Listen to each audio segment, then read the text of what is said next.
አይችልም። ለአውግስጢኖስ ዴክሬቲቭ አይነት ዊል ብቻ እንዳለው አድርጎ ነው የሚያስበው። እግዚአብሔር አንድ ነገር ከፈቀደ ያ ነገር ግዴታ መሳካት አለበት መሆን አለበት። ግን እግዚአብሔር የሆነ ነገር ፈቅዶ ከዛ ደግሞ ያ ነገር ግን ካልተከናወነ እንግዲያውስ እግዚአብሔር ደካማ ነው እያላችሁ ነው እያለ ይሟገታል። ግን ይህን ነገር ቀደም ብሎ ያው ከሱ በፊት ቅዱስ ዮሐንስ አፈወርቅ ስለመጣ ቀደም ስለሚል ቅዱስ ዮሐንስ አፈወርቅ የተወሰነ ከቅዱስ ዮሐንስ አፈወርቅ ቢማር ከዚህ ከስተቱ ይጠበቅ ነበር አውግስጢኖስ። ቅዱስ ዮሐንስ አፈወርቅ አሁን እዚህ ጉዳይ ላይ የእግዚአብሔር ፈቃድ ላይ አስተምሯል። የመጀመሪያ ፈቃዱና ሁለተኛ ፈቃዱ ብሎ በሁለት ይከፍሏል ቅዱስ ዮሐንስ አፈወርቅ የእግዚአብሔርን ፈቃዱን። በኋላ ላይ ዮሐንስ ዘደማስቆ አንትስደም ዊል እና ኮንሲኩዌንት ዊል ብሎ የሚያስቀምጠው ማለት ነው። ቀዳማዊ ፈቃድና ዳህራዊ ፈቃድ፣ የመጀመሪያ ፈቃድና ሁለተኛ ፈቃድ በደንብ ያው ዮሐንስ ዘደማስቆ በደንብ ያብራራዋል። ዮሐንስ አፈወርቅም ግን አስቀድሞ ይህን ነገር ተናግሯል። እና ቅዱስ ዮሐንስ አፈወርቅ ምንድነው የሚለው የእግዚአብሔር ቀዳማዊ የሆነ ፈቃዱ የመጀመሪያ ፈቃዱ አንቲሲደንት ዊሉ ሁልጊዜም ቢሆን ምንድነው በቃ ሰዎችን ሁሉ ለማዳን መፍቀድ ነው። እግዚአብሔር ሁልጊዜም ቢሆን መልካሙን ብቻ ነው የሚፈቅደው ሁልጊዜም። ይሄ የመጀመሪያ ፈቃዱ ነው። ግን እግዚአብሔር ሁለተኛ ፈቃድ አለው። ሁለተኛ ፈቃዱ ያሁን የመጀመሪያ ፈቃዱ ሁልጊዜም ቢሆን ከፍቅር በመነጨ ሁኔታ በቃ ስለሱ ብቻ የሚናገር ከእግዚአብሔር አንግል ብቻ የሚታይ ነው። ሁለተኛ ፈቃዱ ግን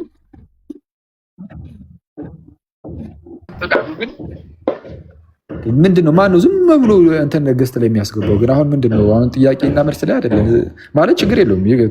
ታችንማ ተግባ ግን እየተማማረን ለማይጠቅም ነገር ዝም ብሎ ገስት ላይ እንትን ማለት እና ሲንጫደስ ማስገባት ነው። እንደዚህ እንዳይረበሽ ማለት ነው፣ እንዳይበጠበጥ እና ምንድነው? አዎ ሁለተኛ ፈቃድ ግን አለው ይልና ሁለተኛ ፈቃዱ ምንድነው? እግዚአብሔር ለምሳሌ እዚህ ጋር ያለነውን 1 2 3 4 ስምንታችንንም ማዳን ይፈልጋል። ይሄ የመጀመሪያ ፈቃዱ ነው እንዳትረሱ። ስምንታችንን እግዚአብሔር ስምንታችንም እንድንድን ከእግዚአብሔር ጋር ከእርሱ ጋር ለዘላለም እንድንኖር ፈቃዱ ነው፣ አለቀ። ሁለተኛ ፈቃዱ ግን ምንድነው? ከእኛ አንጻር ደግሞ ይወሰናል። ምንድነው? እግዚአብሔር የእኛን ፈቃድ ደግሞ ይፈልጋል። ላድናችሁ እፈልጋለሁ፣ ፈቅዳለሁ፣ ፈቃዴ ይሄ ነው የእናንተ መዳን ነው ይለንና ማለት ነው። እሺ አባ ስንል እሺ ብለን ስንቀበል እግዚአብሔርን ማለት ነው ያኔ እሺ የሚሉ ያንን የመጀመሪያውን ፈቃድ አግኝተው የእግዚአብሔርን ፈቃድ በማግኘት ለዘላለም ከእግዚአብሔር ጋር ይኖራሉ። እምቢ የሚሉ ከሆነ ግን ሁለተኛው ፈቃድ በእኛ ውሳኔ ላይም ስለሚመሰረት ማለት ነው፣ በእኛ ፈቃድ ላይም ስለሚመሰረት የእኛ ፈቃድም ስለሚታይ ከሁለተኛ ፈቃዱ የተነሳ እኛ ራሳችን ደግሞ ልንወድቅ እንችላለን ማለት ነው። ይሄ ኮንሲኩዌንት ዊል ዳህራዊ ፈቃድ፣ ሁለተኛ ፈቃድ እየተባለ ይጠራል። ስለዚህ አሁን በእግዚአብሔር ዘንድ ያለውን ፈቃድ ከዚህ አንጻር የመጀመሪያና ሁለተኛ ወይም ቀዳማዊ ዳህራዊ አንተሲደንትና ኮንሲኩዌንት ዊል እያለን እንደዚህ ልናየው ይገባል። ለአውግስጢኖስ ግን በቃ እግዚአብሔር አንድ ፈቃድ ያለ ያቺ ፈቃዱ የሆነ ነገር ከፈቀደ ፈቀደ ነው። እሱ ፈቃድ ካልተፈጸመ እግዚአብሔር ደካማ ያስብለዋል። ስለዛ እግዚአብሔር ሰዎች ሁሉ አሁን እየዳኑ አይደለም። አሁን ሰዎች ሁሉ አልዳኑም አይደል? አንዳንዶች ሳይድኑ እየቀሩ ነው እንደምናየው። እንደዛ የሆነበት ምክንያት እነዛ ሰዎች እንዲድኑ እግዚአብሔር ስላልፈቀደ ነው ብሎ እግዚአብሔር ላይ ያመጣዋል ጉዳዩ። እኛ አሁን ከዚህ ውስጥ ከ9ኛችን ውስጥ ባንድን የእኛ ችግር ነው። አውግስጢኖስ ግን አንድ ሰው ካልዳነ እግዚአብሔር ስላልፈቀደ በማለት እግዚአብሔር ላይ ይወስዷል ችግሩ እና ከዚህ አንጻር አውግስጢኖስ የጸጋ ብቻ ትምህርትን አስተምሯል እና የተወሰነ ለፕሮቴስታንቲዝም ሲነሳ ማለት ነው በጣም ለፕሮቴስታንቲዝም መንገድ ጠራጊ አይነት ነገር ሆኖላቸዋል ማለት አትሊስት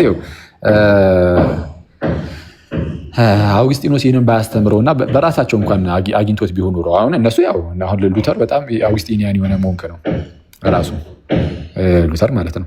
በሰዓቱ የነበረውን ይሄ የቪያ ሞዴርና ፍልስፍናን የሚከተል ሰው ቢሆንም ግን አበሲም ታይም ግን የኦገስትን ወዳጅ ስለሆነ የአውግስጢኖስን በደንብ በተደጋጋሚ በመውሰድ ከአውግስጢኖስ እያደረገ ለመውጣት ሞከረ። ሙሉ በሙሉ አውግስጢን ስላለ ብቻ ነው ማለት ግን አንችልም። እንደዛ አሁን ፕሮቴስታንቲዝም የተወለደው ምክንያቱም ከአውግስጢኖስ ጋር ደግሞ የሚቃረን ትምህርትን ደግሞ ይዘው ደግሞ መጥተዋል። እራሱ ሉተርም ለምሳሌ እምነት ብቻ የሚለው ትምህርት ጸጋ ብቻ ላይ ቢመሳሰልም በተወሰነ መልኩ እምነት ብቻ ላይ ግን ፍጹም የተለያዩ ናቸው። እምነት ብቻ ላይ ትናንት የጠቀስኩላችሁ አንድ መጽሐፍ ነበር አይደል? የሪፎርሜሽን ቶት የተሰኘው መጽሐፍ የአሊስተር መግራዝ ሌላ ደግሞ ተጨማሪ እዚህ ጉዳይ ላይ ከጽድቅ ጋር በተያዘ ምናምን ከፕሮቴስታንቲዝም መነሳት ጋር ተያይዞ ማለት ነው የጻፈበት በጣም ቆንጆ ሌላ አንድ መጽሐፍ አለ። አንድ ዩስቲቲያ ዲ የሚባል ዩስቲቲያ ዲ ማለት የእግዚአብሔር ጽድቅ ማለት ነው። የእግዚአብሔር ጽድቅ ዩስቲቲያ ዲ እና በዚህ የእግዚአብሔር ጽድቅ በተሰኘ መጽሐፉ ላይ አሊስተር መግራዝም ይናገራል። እዚህ ይሄ በተለይ የእምነት ብቻ የተሰኘ ትምህርቱ ላይ ሉተር ጽድቅ በእምነት ብቻ ስለሆነ የሚለው ጽድቅን የተረዳበት መንገድ በጣም ከአውግስጢኖስ ጋር የተፋታ ነው። ሉተር የሚለው ጽድቅ ውጫዊ የሆነና አንተ ውስጥህ እኮ አይጸድቅም፣ ውስጥህ አይጸድቅልህም ብቻ በቃ ጽድቅ ያለው ኦልሬዲ መስቀል ላይ ብቻ ነው፣ ወይም ደግሞ የክርስቶስ ነው ጽድቁ፣ እሱም መስቀል ላይ የተሰራ ነው እና ያ መስቀል ላይ የተሰራው የክርስቶስ ጽድቅ ዝም ብሎ ለአንተ ይቆጠርልሃል፣ ሬኮንድ ይሆናል፣ ይነገርልሃል፣ ይቆጠርልሃል ለአንተ ማለት ነው። በቃ ዝም ብለው የክርስቶስ ጽድቅ ለአንተ የመቆጠር ጉዳይ እንጂ አንተን ውስጥህን እያጸደቀው ምናምን እንደዛ አይደለም። ስለዚ አሁን ይሄ ውጫዊ ባዕድ የሆነ ይሄ ዩስቲቲያ ክርስቲያ አሊየና ብለን የተናገረው ይሄ ባዕድ የሆነ ውጫዊ የሆነ የክርስቶስ ጽድቅ ብሎ የሚያስተምረው ይሄንን ነው ሉተር። እና እንዳልኳችሁ አሊስተር መግራዝም ዩስቲቲያ በተሰኘ መጽሐፍ ላይ ይሄንን ያስቀምጣል። ሪፎርሜሽን ቶት ላይም በጣም በሰፊ ነው ያስቀምጠው፣ እዚህ ላይም እንደዚሁ ያስቀምጣል። የሁለቱ የአውግስቲንና የሱን ልዩነት ማለት ነው። አውግስቲን በጣም ከአውግስጢኖስ ጋር በተቃረነ መልኩ ነው የመጣው። አውግስጢኖስ በግልጽ እኛን ይሄ የእግዚአብሔር ጽድቅ የሚለው ላይ ችግር የለም፣ የእግዚአብሔር ጽድቅ ነው ግን የእግዚአብሔር ጽድቅ እንዴት ነው የሚያጸድቀው ሰዎችን ይመጣና ይላል። አሁን አውግስጢኖስ በቃ ከውጭ ሆኑ ዝም ብሎ እንደዚሁ ጸድቃችኋል ብሎ የማወጅ ነገር ብቻ ሳይሆን እኛን ራሳችንን እያጸድቀንና ቀስ በቀስ በዛ በጽድቅ ደግሞ እያደግን እንሄዳለን ብሎ ያስተምራል አውግስጢኖስ። ሉተር ግን የለም ውስጣችንን የማጸደቅ ጉዳይ ሳይሆን ከላይ ከውጭ ብቻ እንደ ሽፋን ነገር ሆኖ ዝም ብሎ እንደ ጽድቅ ዝም ብሎ የመቆጠር ጉዳይ ብቻ ነው እንጂ ውስጣችንን አጽድቆ በዛ በጽድቅ ማደግ ምናምን የሚባል ነገር የለም ብሎ ያስተምራል ሉተር። ስለዛ ጽድቁ ለሉተር ከውጭ ነው፣ ዝም ብሎ እንደዚህ ሸፍነን ያደረጋችሁ። ይሄ እንደውም ትናንትም እየተነሳ የነበረ አንድ ምሳሌ አለ አይደል? ይሄ የበረዶና የእበቱ ምሳሌ። አሁን የበረዶና የእበቱ ምሳሌ ትንሽ አከራካሪ ነገር አለው፣ ማን ነው የተጠቀመው ምናምን የሚለውን ማለት ነው ምሳሌውን። ግን በአጭሩ ግን እንደዚህ ነው ምሳሌው። ለምሳሌ እበት ይኖራል።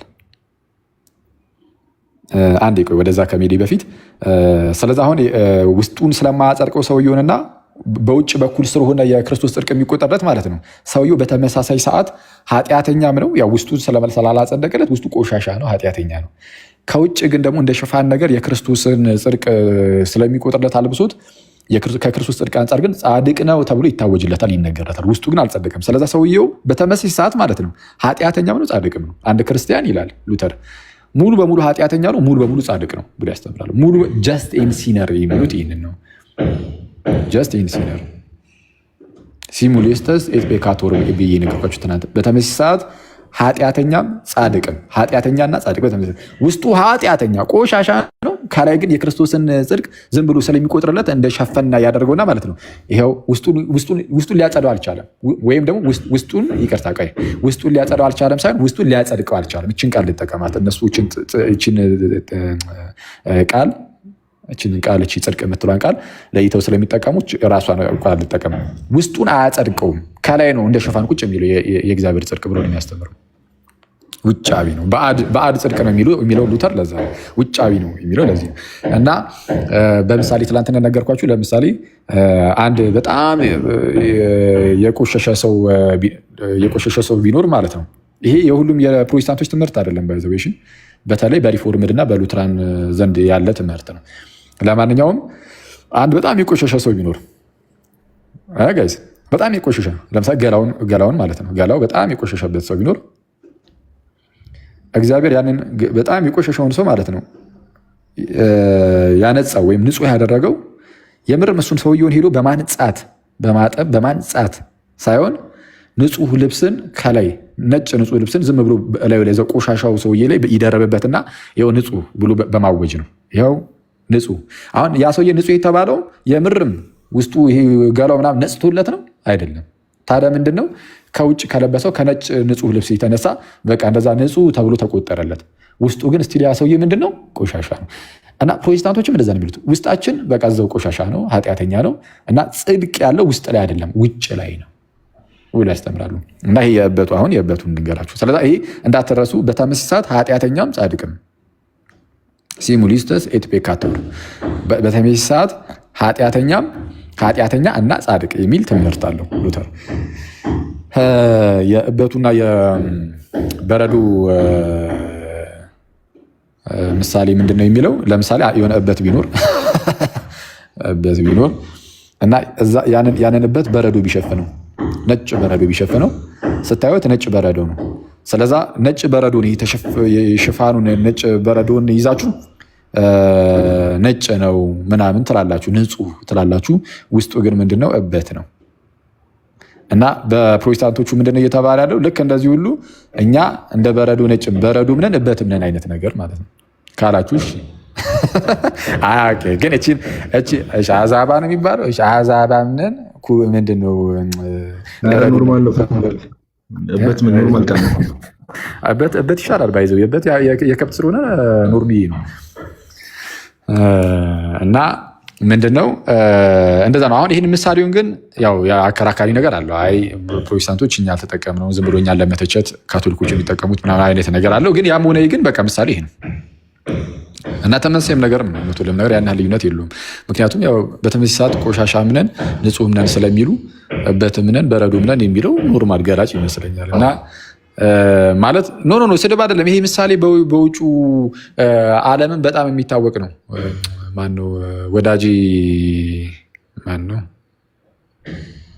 ወዳጅ ሚራክል ይሄ እንትኑ ይሄ የበረዶና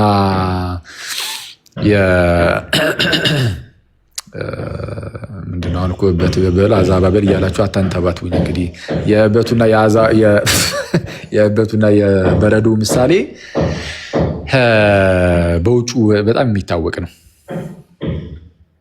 በውጩ በጣም የሚታወቅ ምሳሌ ነው እና ከዛ አንጻር አንስቼው ነው እና ማን እንደተጠቀመው ግን እንግዲህ አናውቅም። ጆሲ እንደዛ ማለት ነው። ደን ከቨርድ ባስ ነው እና የሚታወቅ ምሳሌ ነው። ግን ማን መጀመሪያ ጊዜ እንደተጠቀመው ግን እኔ አላውቅም። ያው ጥቅም ላይ ግን ይውላል ብዙ ጊዜ ምሳሌው እና የምርም ግን ይገልጸዋል። እውነቱን ለመናገር ይገልጸዋል። ለማንኛውም እምነት ብቻ የሚለው ትምህርት አነሳሱ የተነሳበት ዋናው ምክንያቱ ምንድን ነው? ወይም ዋና የተነሳበት ሀሳቡ ዓላማው ምንድን ነው? ግን አንድ ነገር ጣልቃ ልግባና አለው። አሁን ትናንትናም ተነስቶ ነበር እዚህ ቤት፣ ጠዋት ሌላ አንድ ቤት ላይም ተነስቶ ነበር። ምንድነው አዚፍ ዮሐንስ አፈወርቅ ራሱ እምነት ብቻ የሚለውን ነገር አስተምሯል። ዮሐንስ አፈወርቅን እንግዲህ ማትቀበሉ ከሆነ የእሱን ትምህርት አትቀበሉ የሚል ነገር ተነስቷል።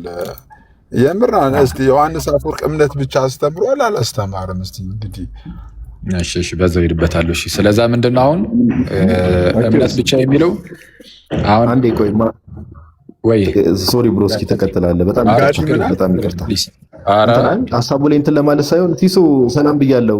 ቪዲዮ ከረዥም ጊዜ በኋላ ስለለቀኩ ጋይስ እስቲ ገብታችሁ ኮፒ ሊንክ ሪፖስት ምናምን አድርጉልኝ እዚህ ጋር ያላችሁ ሰዎች። ይሄን ለመናገር ያክል ነው። አኪዮስ ቀጥል። እሺ ብሮዲ ያው እዚሁ እንዳላችሁ የጋዲን ተጫኑት እና ገብታችሁ መጨረሻ ላይ የሚመጣላችሁ ቪዲዮ አለ። እሱን እንደዛ አድርጉለት። ሰው ምንድን ነው እምነት ብቻ የሚለው አነሳሱን መረሳት የለብንም። ማነው ቅዱስ ዮሐንስ አፈወርቅ እምነት ብቻን አስተምሯል አላስተማረ ምናምን የሚለውን ለመረዳት ምንድን ነው እምነት ብቻ የሚለውን ማወቅ ይጠይቃል። ዝም ብሎ ቃላትን ይዞ የመሩት ጉዳይም እኮ አይደለም። እምነት ብቻ የሚለው ራሱ ምንድን ነው የሚለውን ማወቅ ይጠይቃል። እና እምነት ብቻ ሲባል ምንድን ነው እንዳትረሱ፣ ጽድቅ ገና ከጅምሩ ውስጥህ የሚጸድቀው ጉዳይ አይደለም። ስለዛ ውስጥ ላይ የመጽደቅ ጉዳይ ስላልሆነ ከዛ ያ ጽድቅ ደግሞ በዛ ጽድቅ ደግሞ እያደጉ መሄድ ምናምን የሚባል ነገር ጭራሹ ስለሌለ ከአንተ ውጭ ስለሆነ ጽድቅ ማነው ጽድቁ ከአንተ ውጭ ነው ብለው ስላስተማሩ ነው ሉተር ማለት ነው። ከእምነቱ በእምነት ካልሆነ በስተቀር በምን ልትይዙ አትችልም ወደሚል መደምደሚያ ደርሰዋል። ስለዛ ጽድቅ በእምነት ብቻ ሲሉ ገና ከጅምሩ ጽድቁ የት ስለሆነ ነው? ከአንተ ውጭ ነው። ከአንተ ውጭ ከሆነ ምንም በቃ ይሄ የስራም ምናምን ነገሮች ምንም እዚህ ጋር ምንም ሊመጣም አይችልም። ገና ከጅምሩ ጽድቁ ከአንተ ውጭ ነው። ጽድቁ ያለው እዛው ክርስቶስ ጋር ነው። የክርስቶስ መስቀል ላይ ነው። እዛ መስቀል ላይ ነው። ከዛ በኋላ እሱም በእምነት የሚያዝ ብቻ ነው። እሱም በእምነት ይዘህ መኖር ነው። አለቀ። እንዳትረሱ። አውግስጢኖስ ግን በጽድቅ ራሱ ማደግ እንዳለ ይናገራል። ምክንያቱም ጽድቅ ውሳጣዊ ነው። ኢንትሪንሲክሊ እኛ እንትን እንላለን፣ እንጸድቃለን።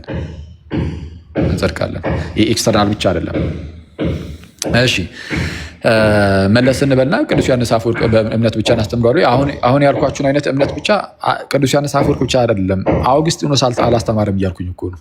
አይደለም አፈወርቅ ኦገስትን ራሱ አላስተማረም። ማንም ሰው አላስተማረም። እኔ እስከማውቀው የጥንት ሄርሲያን አባት አንድም እንደዚህ ውጭ አድርጎ ጽድቅን ጥሎ ምናምን እንደዚህ አይነት እንዲህ አስተማሪ የለም። ስለዚህ አሁን ቁም ነገሩ ምንድን ነው? እምነት ብቻ የምትል ቃል አሁን ብትገኝ ብቻ የምትል እምነት ብቻ የሚል ቃል ቢገኝ ራሱ በአባቶች ምንም አያስገርምንም፣ አያስደንቀንም። ጸጋ ብቻ የሚል ቃል ቢገኝ አያስደንቀንም። እኛ እኮ የተቃወምነው ቃሉን አይደለም አስተምህሮውን ነው። እምነት ብቻ የምትል ቃል ይዛችሁ መታችሁ ግን ወይ ይዘው መጥተው ግን እዛ ውስጥ የደበቁት ትምህርት ግን ወይም ደግሞ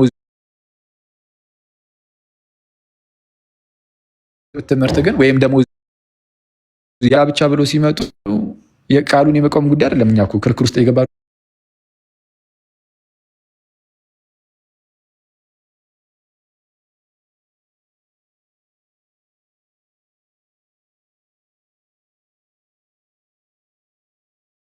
እንዳለ አይታችኋል። የነጻ ፍቃድ ላይ የቅድመ ውሳኔ ላይ ምናምን ምን አይነት ትምህርት ሲያስተምሩ ነበር?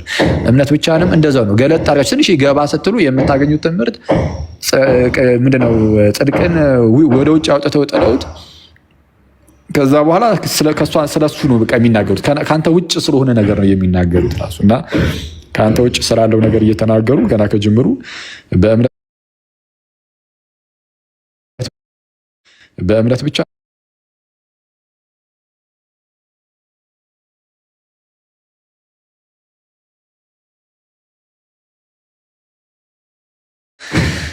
እና ማን ነው ቅዱስ ዮሐንስ አፈወርቅ በፍጹም እንደዛ አያስተምርም። አይ እንደው እሺ ጽድቅን ውሳጣዊ አድርገን እንያዘውና የምርም ይሄ ከውጭ ምናምን ሳይሆን እኛን የሚያጸድቅ ይሁንና ግን ያንንም የምናገኘው በእምነት ብቻ ነው ብሎ የሚያስተምሩ ሰዎች ቢመጡስ አሉ። እውነቱን ለመናገር እንደዛ የሚያስተምሩም አሉ። ምናልባት ጴንጤዎችም አሁን እንደዛ ሊያስተምሩ ይችላሉ። እንደዛ ይሆናል ትምህርታቸው። እሱን ራሳቸው ወጥተው ይናገሩ ከፈለጉ። አይ የኛ የጽድቅ ትምህርታችን ከሉተራንም ከካልቪኒስቶች ከሪፎርምዶችም ምናምንም ይለያል የሚሉ ከሆነ ራሳቸው ይናገሩ። እንግዲህ ማስረጃቸውን ይዘው በመምጣት እኔ እንደዛ እንደሆነ ነው የማውቀው። ምናልባት ተሳሲ ከሆነ ግን እታረማለሁ የጴንጤዎችን ማለት ነው። እና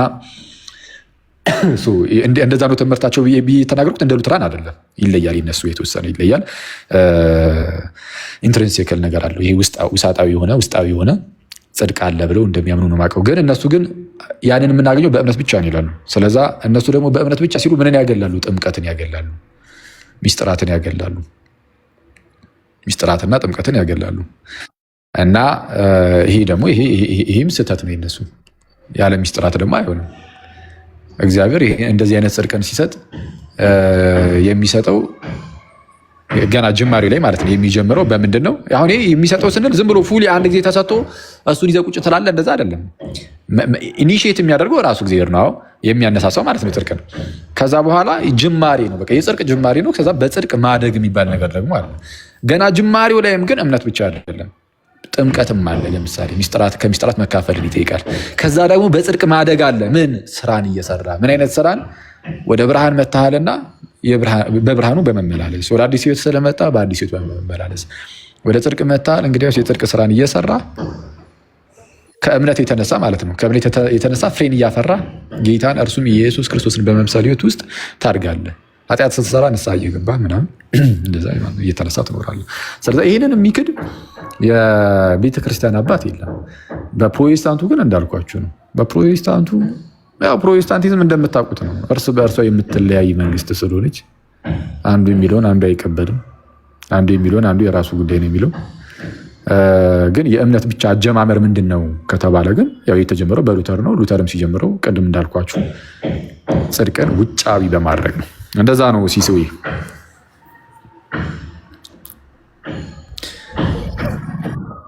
ጽድቅ ወዴት ነው የሚያደርገው ለሚለው ይቅርታ ሲሶይ ጽድቅ ወዴት ነው የሚያደርገው ለሚለው ክርስቶስን በመምሰል ውስጥ ስታድግ እሱ ነው የጽድቅ እድገት ተብሎ ይነገራል። ክርስቶስን በመምሰል ውስጥ እድገት አለ፣ ከፍታ አለ። ስለዛ በጽድቅ ታድጋለህ። ኦፍኮርስ እንደዛ ነው። እኔ የምልህ ደሱ እንኳን ደህና መጣ እንትን ስለሆነ ደሱ ቅድም ስለነበር ደሱ እንኳን ደህና ቆያችሁን። ሰላም ናችሁ ወይ አባቴ? አለ እኔ የምልህ ከቤተ ክርስቲያን አባቶች ማለት ነው። አቤት። ከቤተ ክርስቲያን አባቶች ዮሐንስ አፈወርቅን ጨምሮ ምናልባት ለሐኪም ያቀረብኩት ተመሳሳይ ጥያቄ ነው። ጽድቅ እንትን በእምነት ብቻ ብሎ ያስተማራለ መዳን በእምነት ብቻ ብሎ ያስተማራለ። ቅድም ዮሐንስ አፈወርቅን ጠቅሳችሁት ነበር። ቅዱስ ክሌምንጦስን ፈርስት ቆሮንቶስ 23 ላይ እሱን ቅድም እያየን ነበር እና እነንትራንም እየጠቀሱ ነበር እና አኬ ጋራ ባነሳው እነሱ በሚረዱበት እኛ በምንረዳበት እያለ እያወራ ነበር እና እኔ ልጠይቀው የምፈልገው እኛ የምንረዳበት ምንድን ነው? እሱን በመረጃ ቢያቀርብ። እናንተሳ ጸድቀናል ስትሉ ያለ ስራ ከዚህ ቀደም እንደጸደቅ አኬ ቪዲዮውን ሰርታ ይቻለው እና ቪዲዮም አለ እና እኛ ያለ ስራ እንጸድቃለን ስንል አይ ከዚህ በኋላ ስራ አንሰራም ማለት ነው ወይ የሚለውን እሱም ጭምር እንትን እንዲያደርግልኝ ነበር የገባሁት። ሲሳካ ሄድ አጥቆ ጥያቄ ግልጽ እንዲያደርግልኝ ችግር የለም። ቆይ አንቺ በአጭሩ ይኸውልህ በእምነት ብቻ ስትሉ ጽድቅ በእምነት ብቻ አይደል እያላችሁ ያለ እየተባለ ያለው ማነው? ደሱ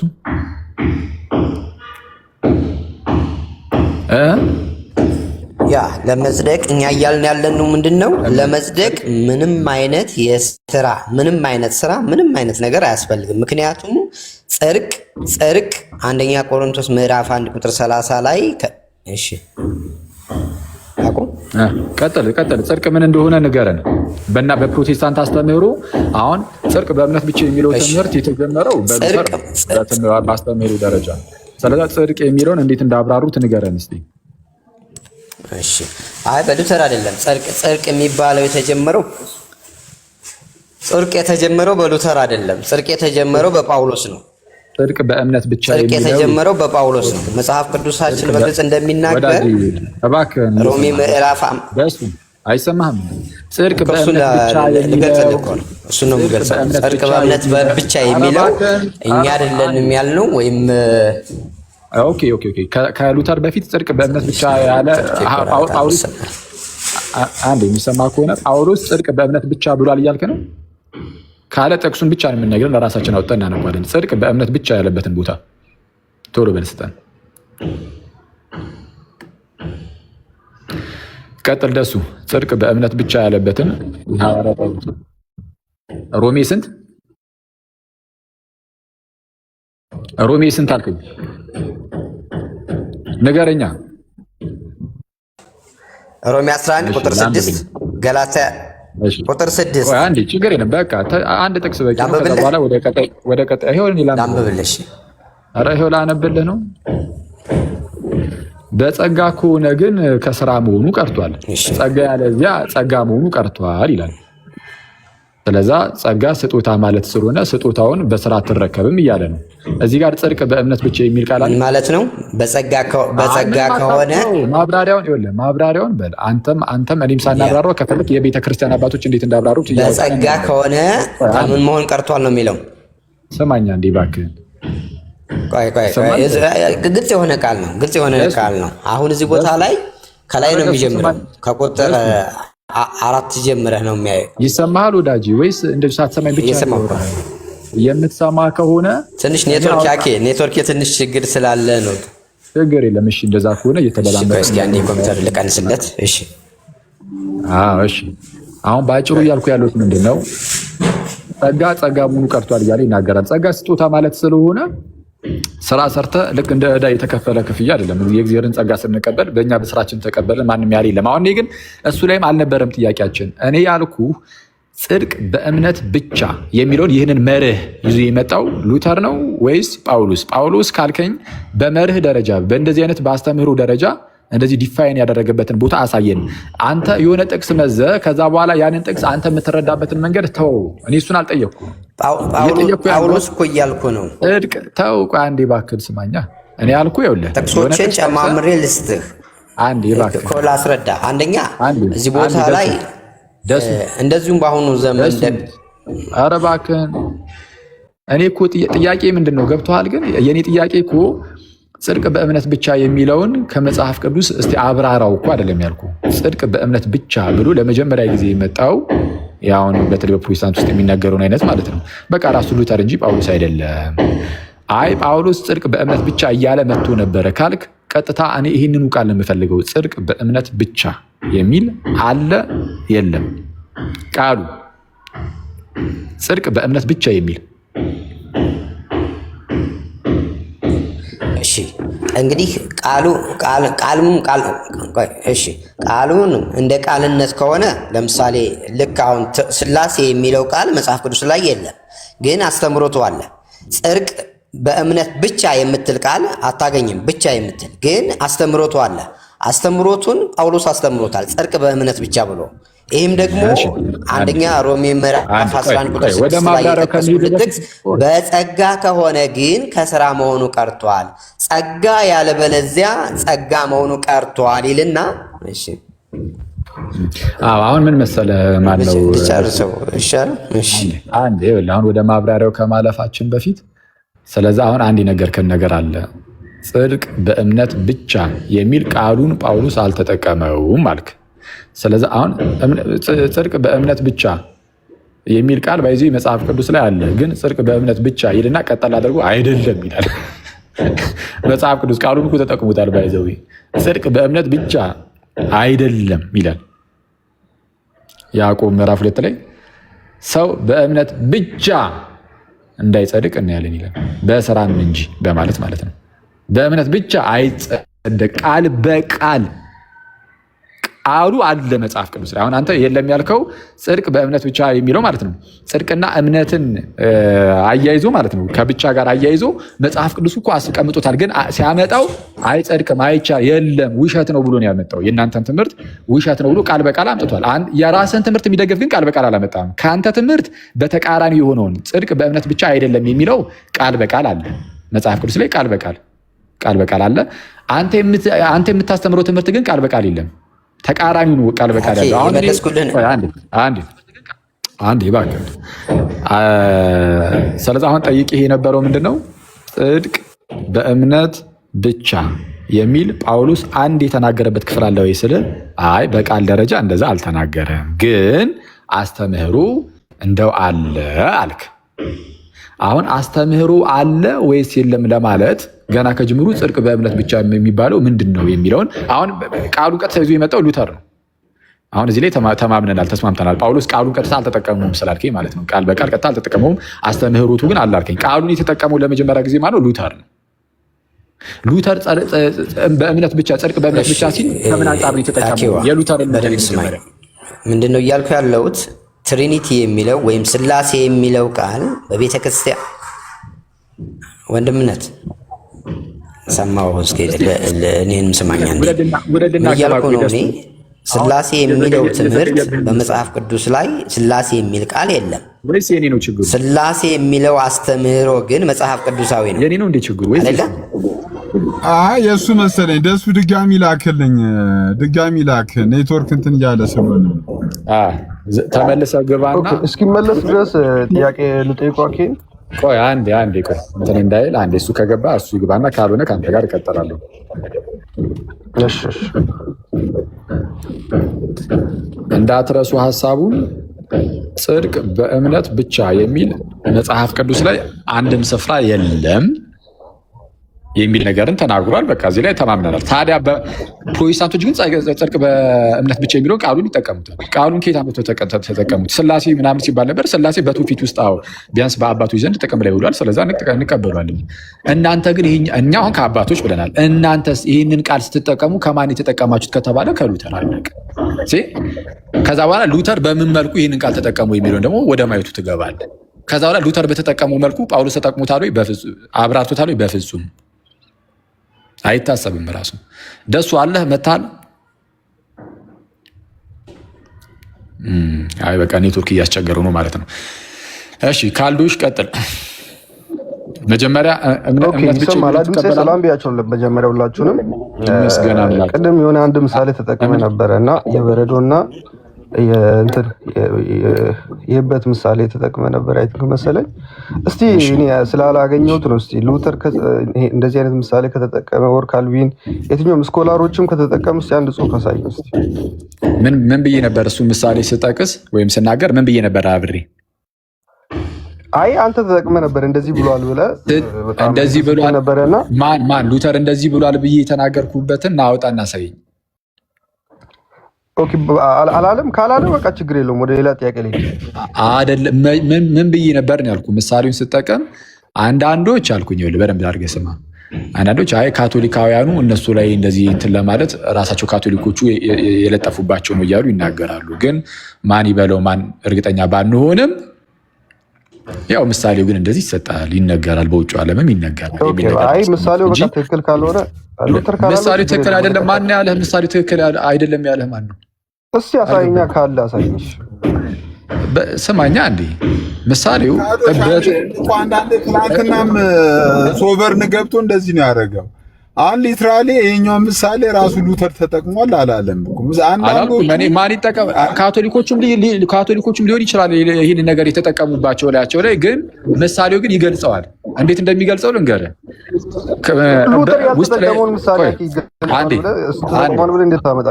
እንዴት እንደሚገልጸው ልንገርህ። መጀመሪያ ብሏል። ከፈለክ ላሰማ ይችላል። ሪከርድ አለ። አሰማን ካለሽ ቆይ አንዴ ዩቲዩብ ገብቼ ላሰማ። ቆይ አንዴ እሺ፣ ይዞና በቃ እንፈቅድልሃለን። እና እንዴት እንደሚስማማ ግን ልንገርህ። ውስጡ እበት ይሆንና ከላይ በረዶ ይሆናል። እና በረዶ ንጣቱ ስላለ የውስጡ ደግሞ እበትነቱ ስለማይጠፋ በተመሳሳይ ሰዓት ያ እበትነትም ይኖራል፣ ከውጭ ደግሞ ንጽህና የበረዶነትም ይኖራል። ልክ እንደዚህ ሁሉ በተመሳሳይ ሰዓት ኃጢአተኛም ጻድቅም ነን የሚለውን ለመግለጽ ነው። ወይም ይህንን የሉተርን ትምህርት ታውቃለህ ቃሉሽ?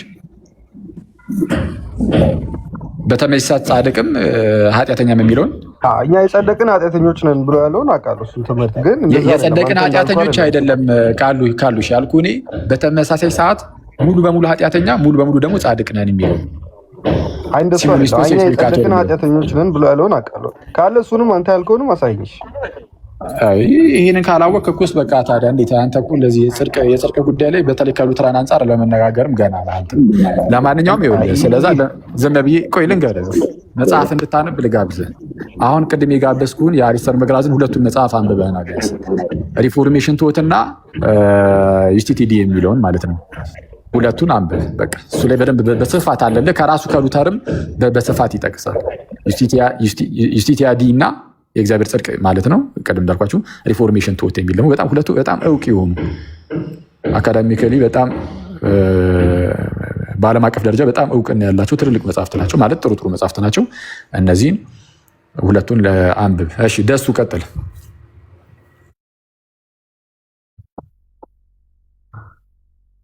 እሺ ቆይ ቀጥል። እሺ ቆይ አንዴ ካሉሽ ካሉሽ ነው። አሁን ካሉሽ የሚል ነበረ ስም ይመስለኝ። እሺ ካሉሽ አንዴ ደሱ አሁን ይሰማል?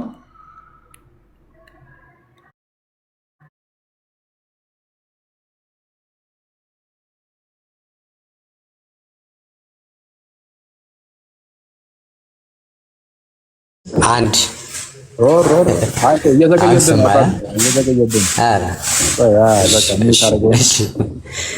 እሺ ወንድሜ በቃ እሺ፣ መልካም ቀን። እሺ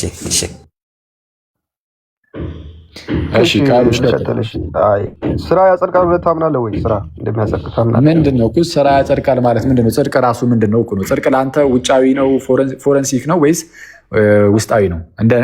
እንደ ሉተራኖችና እንደ ሪፎርምዶቹ ታምናለህ ወይስ አታምንም? እነሱም ውጫዊ ብቻ ብለው አይሉም። ጽድቅን እስቲ ጽድቅ ውስጣዊ ነው ያሉበትን አሳየኝ። የእግዚአብሔር ጽድቅ ውስጣዊ ነው። እየተቀደስክ በሄድክ ቁጥር ስለ ቅድስና አስፈቅታለ። ግን ምን መሰለህ የማያድግ ኮንቲኒስ አስፈቅታለ። ስለ ቅድስና አይደለም ያወራሁት። ጽድቅ ላይ የእግዚአብሔር ጽድቅ አሁን ውስጣዊ ነው የሚለውን እስቲ ያሳየኝ አልኩ። እንደዛ ያሉበትን ምን መሰለህ? ቆይ አንዴ ላብራራልህ። ችግር የለውም ላብራራልህና ከዛም በኋላ ትቀጥላለህ። በክርስቶስ ባመንክ ጊዜ መጀመሪያ ትጸድቃለህ። ከዛም በኋላ ፖዚሽናል ሳንቲፊኬሽን ይጀምራል። አት ዘ ሴም ታይም ማለት ነው። ፖዚሽናል ሳንቲፊኬሽን ትጸድቃለህ ማለት ነው። ፖዚሽናል ሳንቲፋይድ ትደረጋለህ። ያንን ደግሞ እለት እለት እየተቀደስክ በኤክስፒሪየንስ ሳንቲፊኬሽን እለት እለት እየተቀደስክ ትሄዳለህ ነው። በቃ ያን እየተቀደስክ በሄድክ ቁጥር ጀስቲፋይ የሆንኩ ነው የምትመጣው። ግን ያ ጃስቲፊኬሽን የሚያድግ ጃስቲፊኬሽን ሳይሆን ያ መጀመሪያ የተቆጠረው ጃስቲፊኬሽን ያው እሱን አስኮንቲኒስ አስፔክቱም ያያሉ። ግን እሱን ተውና እኔ የጠየኩህን መልስልኝ። ጥያቄ በጥያቄ አታደርጋውን። አንተ ስራ ለጽድቅ ብለህ ነው የምታምነው?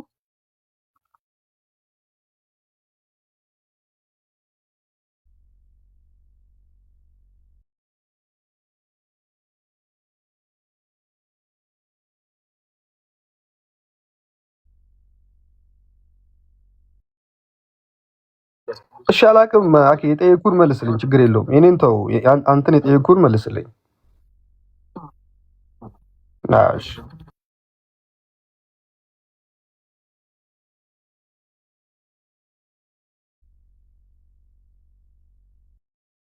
ወይም ውጫዊ ነው ኤክስትሪንሲክ ነው ይህ ስናገር ስለነበረ መታ አንተ ደግሞ የለም እንደዛ አይደለም ምናምን እያልክ ስለመጣ ኦኬ ማስረጃ አምጣ ስትባል ስማኛ እንዴ ቆይ በግልጽ የማታውቀው ከሆነ አይ ይሄኛውን ነገር እንኳን አላውቅም ግን ወደ ሌላ ጥያቄ ልለፍ ትላለህ።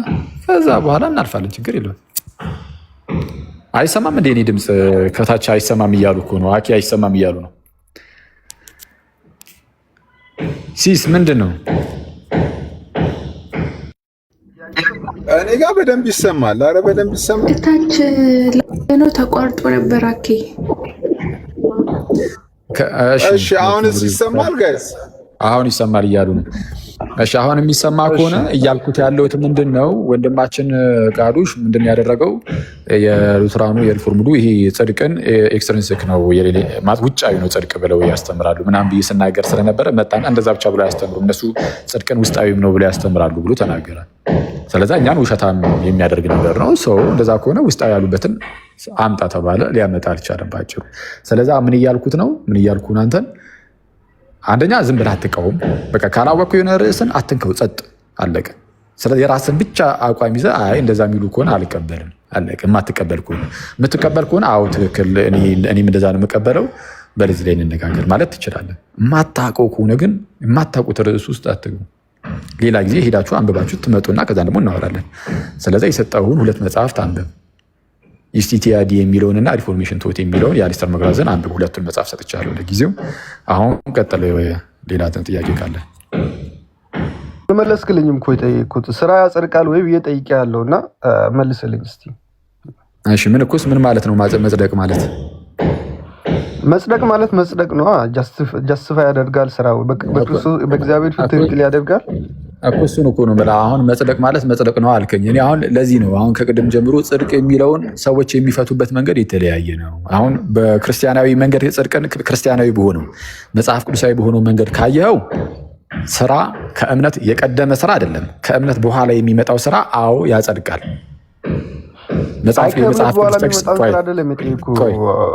ምን መሰለህ አሁን ስራ ያጸድቃል ብለህ ከእምነት በኋላ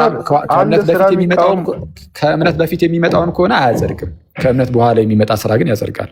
ተቀበላለህ? ይሄንን ከእምነት በኋላ የሚመጣ ስራ ያጸድቃል እያልክ ነው? ከእምነት በኋላ የሚመጣ ከሆነ ላሳየህ ጥቅስ እስቲ አሳይኝ። እሺ ለምሳሌ አሳይኝ። እሺ ደስ ይለኛል። እኔ የምሰጥህ ቃል በቃል ነው ራሱ ስራውን ያጸድቃል። ኦኬ ስራ ያጸድቃል የሚለውን አንተ ባልክበት ደግሞ አባቶችን በፈቱበት መንገድ ማለት ነው። አንተ ባልከው መንገድ ውይ አባቶችማ ምን ዝም ብዬ የሀገር ዝርግፍ ነው ማደርግልህ። ጭራሽ አሁኑን ወጥተህ ምጽዋት እንድትሰጥ ነው የሚያደርጉ። እንዴት ምጽዋት እንደሚያጸድቅ መልካም ስራ እንዴት እንደሚያጸድቅ እንደሚያድን የተናገሩበትን የሀገር ክፍል ልሰጥህ ይችላሉ። አሁን እሱ እንዳለው ነው። ግን ያዕቆብ ላይ እንዲህ ይላል። ያዕቆብ ምዕራፍ 2 እንዲህ ይላል። እኛ ስራ ከእምነት በኋላ ያለውን ያልኩት ከእምነት በኋላ ያለውን ማለት ስለዛ ከእምነት በፊት አይደለም። የተነጠለ ዝም ብሎ ስራ ምናምን ማለት አይደለም። ይልቁንም ከእምነት ጋር አብሮ የሚሰራ ወይም ደግሞ በፍቅር የሚሰራ እምነት ይባላል። እምነትና ስራ አብሮ ነው ያለው። ሁልጊዜም ቢሆን አይነጣጠልም። አንድ ጊዜ ሰው ዳግም ከተወለደ በኋላ እምነትና ስራ በፍጹም አይነጣጠልም። አብረው ደግሞ የሚሰሩ ናቸው። አብሮ ይሰራል። እምነት ከስራው ጋር አብሮ ማለት ነው። ስለዛ የሚያድነው ምንድን ነው ከተባለ እምነት ብቻ ሳይሆን በፍቅር የሚሰራ እምነት። ስለዛ ስራም አብሮ አለው። ለማንኛውም እንዲህ ይላል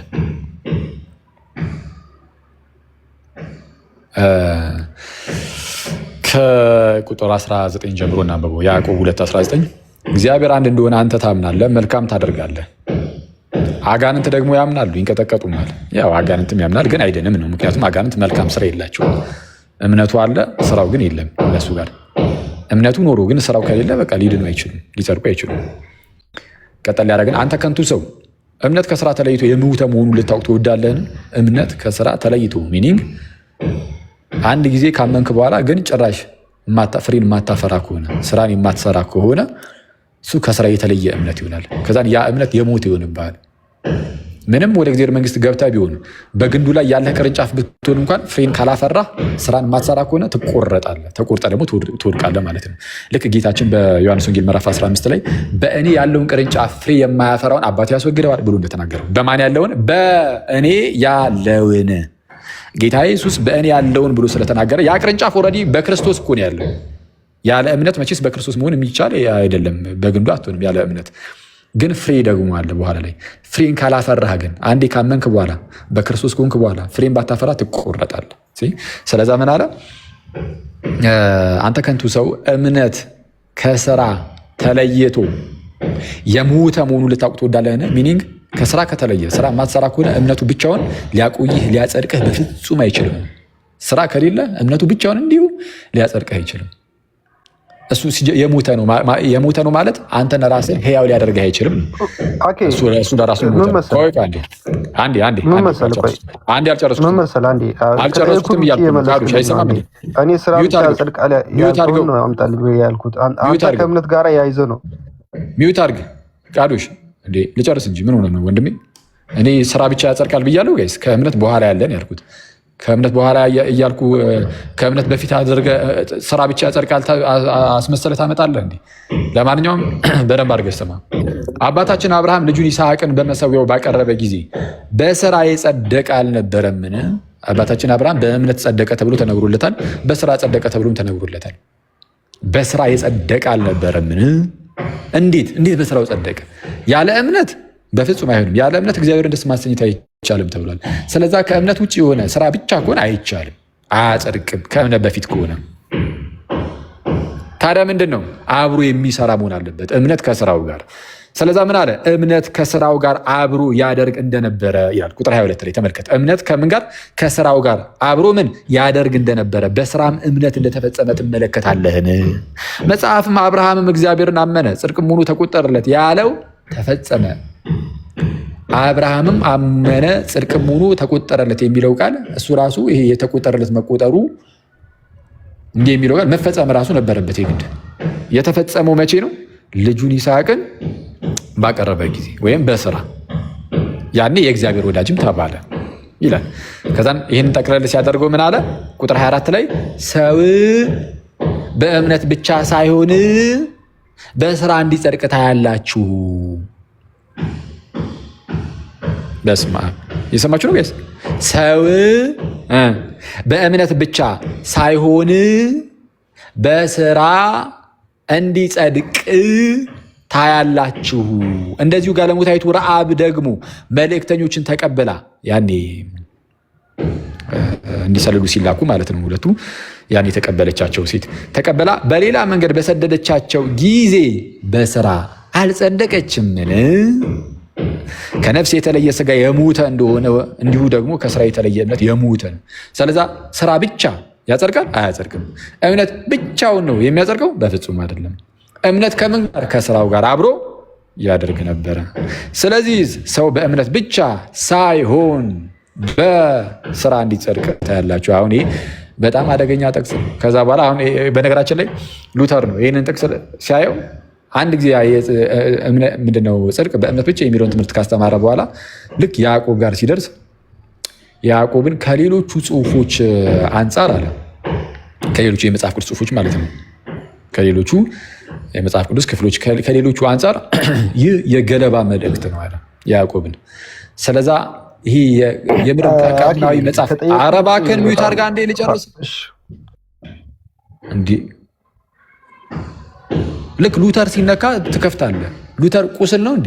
ልክ ሲነካ እንደዚህ ድምፅ የሚያሰማ ነገር እና የገለባ መልእክት ነው አለ። ከዛ በኋላ ይሄ ኢቨን ከመጽሐፍ ቅዱስ የመለስክልኝ ስለሆነ እኮ ነው። እሺ ቀጥል። እሺ በቃ ሌላ ሰዓት። እሺ በቃ ወይ ልቀጥል።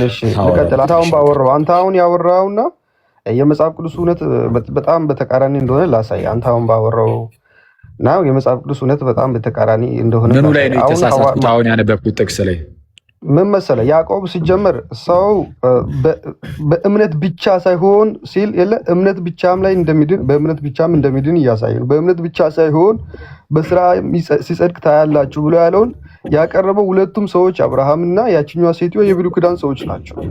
እነሱ ኦፍኮርስ በስራም ጸድቀዋል፣ በእምነትም ጸድቀዋል። ያዕቆብ እንደ ምሳሌ ተጠቀመው ማለት ነው።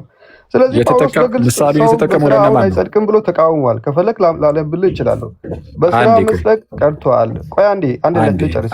ቆይ ያዕቆብ ላይ እንጨርስና ወደ ጳውሎስ እንሄዳለን። አሁን ከጥቅስ አንዝላላ። ይሄ ቼሪ ፒኪንግ የሚባል ነገር አለ። ዝም ብሎ አውት ኦፍ ኮንቴክስት ጥቅሶችን ዝም ብሎ እንደዚህ ልቅም እያደረጉ እና ያዕቆብ ላይ ተመለስና ያዕቆብ ላይ አንዴ እናወራ። ያዕቆብ ላይ ምሳሌ የተጠቀሰው ለማን ነው? ለክርስቲያኖች ነው አይደለም? ኦፍኮርስ ለዳኑት ክርስቲያኖች ናቸው። ግን እነዚህ ሁለቱም ሰዎች የተጠቀሱት በብሉይ ኪዳን የነበሩት ናቸው።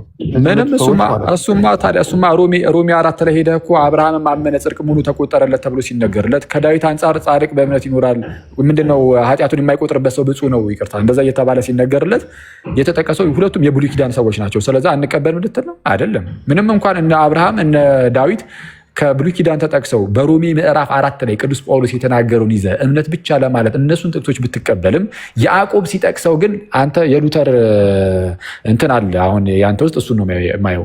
ምክንያቱም ሉተርም ልክ እንደዚሁ ነው። የሌሎቹን ሲሆን ይቀበልና ልክ ያዕቆብ ጋር ሲመጣ ግን የገለባ መልእክት ብሎ እንደተናገረለት አንተም እንደዛ ለማድረግ እየሞከርክ ነው። አሁን እና ተመለስ እና የብሉይ ኪዳን ሰዎች ናቸው። አዎ፣ ግን የተጠቀሱት ግን ለሐዲስ ኪዳን ሰዎች ነው። ለሐዲስ ኪዳን ሰዎች አይደለም። የብሉይ ኪዳን ለምን ከሰማይ የሆነ ነገር አይጠቅስልም? ለእኛ ለትምህርታችን ጠቀሰ እንቀበለዋለን። በዚህ ክፍል ላይ ቅዱስ ያዕቆብ የሚያስተምረው ሰው በእምነት ብቻ አይጸድቅም ብሎ ያስተምራል? አያስተምርም? ሰው በእምነት ብቻ ይጸድቃል ነው ብሎ የሚለው ከፈለክ ላሳይ ይችላል። ሰው በእምነት ብቻ ይጸድቃል ያለበትን ቦታ ሰው በእምነት ብቻ ሳይሆን ምን ማለቱ ነው? ሰው በእምነት ብቻ ይጸድቃል እንደማለት አይደለም።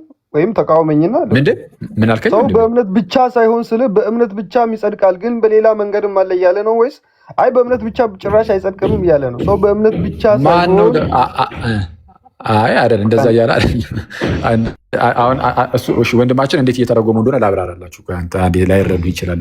ሰው በእምነት ብቻ ሳይሆን በስራም እንዲጸድቅ እናያለን ሲል እያለ ያለው ማለት ነው። ሰው በእምነት ብቻ አዎ ይጸድቃል። ጋይስ አሁን ወንድማችን እያለ ያለው ማለት ሰው በእምነት ብቻ ይጸድቃል፣ ግን በእምነት ብቻ ደግሞ አይደለም። በእምነት ብቻ ደግሞ ሳይሆን ደግሞ በስራም ደግሞ ይጸድቃል። ስለዚህ ሁለት መጽደቂያ መንገድ፣ በእምነት ብቻም ይጸድቃል፣ በጎን ደግሞ በስራም ይጸድቃል እያለ ነው። አይደለም እንደዚህ ብሎ የፈታ እስቲ አንድ ፕሮቴስታንት መምህር አምጣ።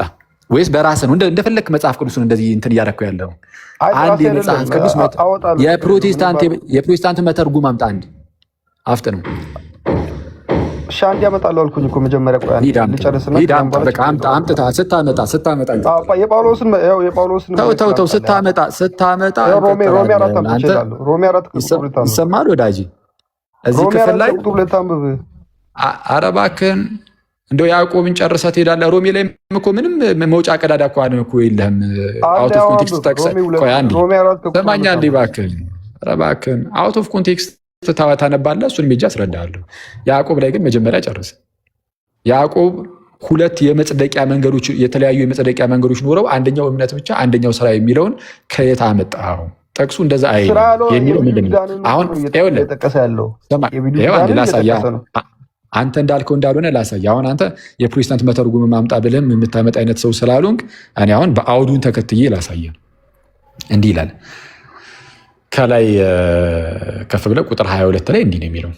መጀመሪያ ቁጥር 21 አባታችን አብርሃም ልጁን ይስሐቅን በመሰዊያው ባቀረበ ጊዜ በስራ ይጸደቅ አልነበረምን ይላል። አሁን በስራ ይጸደቅ አልነበረምን በማለት በስራ እንደሚጸደቅ ከነገረን በኋላ ይህ በስራ መጽደቅ ግን በእምነት ብቻ ከመጽደቅ የተለየ ሆኖ አንደኛው በስራ መጽደቅ አንደኛው ደግሞ በእምነት ብቻ መጽደቅ የሚባል ሁለት የተለያየ ነገር አድርገህ እንዳታስበው ቀጣዩ ቁጥር 22 ላይ ነገሩን ያብራረዋል። ምን ብሎ ያብራረዋል? እምነት ከስራው ጋር አብሮ ያደርግ እንደነበረ በስራም እምነት እንደተፈጸመ ትመለከታለህን?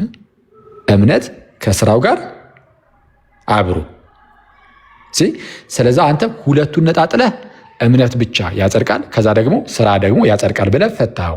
ይሄ ምንን ያሳያል? ይሄ ምንን ያሳያል? ልክ ጴጥሮስ እንደሚናገረው ነው። ሌሎች ደግሞ ሌሎችን መጽሐፍት እንደሚያጣሙት እነዚህንም ደግሞ ለገዛ ጥፋታቸው ያጣምማሉ። እንደነዚህ ከሚመስሉት ደግሞ ራቁ ተብሎ ለገዛ ጥፋታቸው ያጣምማሉ ነው የሚለው። በነገራችን አሁን አንተ ለገዛ ጥፋት መጽሐፍ ቅዱስን እያጣመምክ ነው። ይኸው በጣም በቀላሉ አውዱን ጠብቄ እንደዚህ አሁን በቀላሉ አሳየው። እምነት ከስራው ጋር አብሮ ነው የሚለው። ስለዛ ሁለቱ የሚነጣጠሉ አይደሉም፣ አንድ ላይ ናቸው። እንዲህ ብሎ ከተናገረ በኋላ ዝቅ ብሎ ቁጥር 23 ላይ ደግሞ እንዲህ ይላል። ምንም ጥቅስ እየዘለለን አይደለም። መጽሐፍም አብርሃምም እግዚአብሔርን አመነ ጽድቅ ሙሉ ተቆጠረለት ያለው ተፈጸመ። ይህ ጽድቅ አብርሃም እግዚአብሔርን አመነ ተብሎ የተነገረለት ቃል አለ አይደል? አብርሃም አመነ ጽድቅ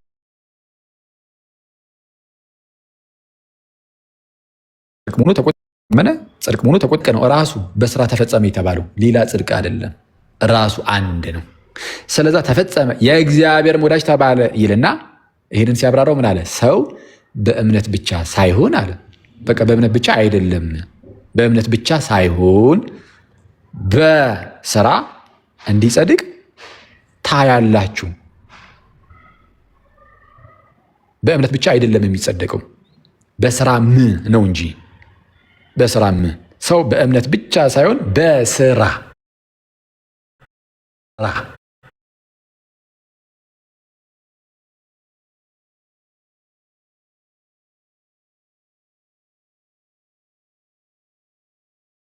እኔ የተቃወምኩት በስራ ይጸድቃል ብለህ ያልከውን ነው የተቃወምኩት እንጂ እውነተኛ እምነት ስራን ገንዘቡ እንዳደረገ ኦፍኮርስ ሁላችንም እናምናለን። ግን ያ ስራ እኛ የምንሰራው ስራ ያጸድቃል ብለህ ካልክ ያ የእምነት ውጤት ነው እንጂ ያ ስራ እኛ የምንሰራው ስራ ያጸድቃል ብለህ ያዕቆብን ከጠቀስክ በጣም ተሳስተሃል ነው እያልኩ ያለሁት። ይኸው በስራ ይጸድቃል አላ። ያዕቆብ ተሳስቷል ወይስ አልተሳሳተም? መጀመሪያ ንገረኝ። አልተሳሳተም ያዕቆብ። ያዕቆብ ካልተሳሳተ ሰው በእምነት ብቻ ሳይሆን በስራ እንዲጸድቅ ታያላችሁ ይላል። ሰው የብሉይ ኪዳን ሰዎች አላለም። ሰው እምነት ብቻ እየተቃወመ አይደለም እኮ አልክ። ችግር የለውም። አንዴ ቆይ። በስራም እንዲጸድቅ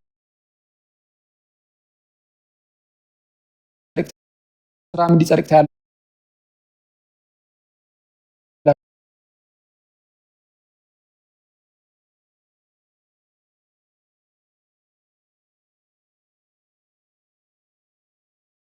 ወንድሜ ጳውሎስም ቢሆን ሮሜ 4 ላይ እነ ዳዊትን እነ አብርሃምን ሲጠቅስ እኮ የጠቀሰው ከብሉይ ኪዳን ነው። እኔ አሁን እሱን አይደለም እያልኩ ያለሁት። ያዕቆብ በዚህ ክፍል ላይ ይህንን ነገር እያስተማረ ያለው ከማንም ከብሉይም ሰዎች ይጥቀስ ከየትኛውም ከሌላ ፕላኔት ለምን ከሰማይ አይጠቅስም እኮ አልኩ። ለምን ከምድር በታች ካለው ዓለም ለምን አይጠቅስም? ከየትም ይጥቀስ ከየትም። ግን የጠቀሰው ለእኛ እያስተማረን ከሆነ ያ የእኛ ትምህርት ነው። እኛን ሲያስተምር ሰው በእምነት ብቻ ሳይሆን በስራ እንዲጸድቅ ታያላችሁ ሲል ሰው በእምነት ብቻ የሚለውን አሁን እምነት ብቻ የሚለውን አልተቃወምም ብለሃል። እዚህ ጋር አሁን በመጀመሪያ ደረጃ ሰው ተብሎ የተነገረለት ለማን ነው? ሰው ብሎ ሲጀምር ለማን ነው? ሮሜ 4:2 ተመለስና ያዕቆብ ላይ ታወራለህ። ከዛ ለምን እንዲነበብ አልፈለክም? ሁሉም ተራውን እየጠበቀ ይሄዳል። እንደዚህ አይነት ለምን እንዲነበብ አልፈለክም? አንተ ለምን ፈራ ስላልክ ብቻ እልህ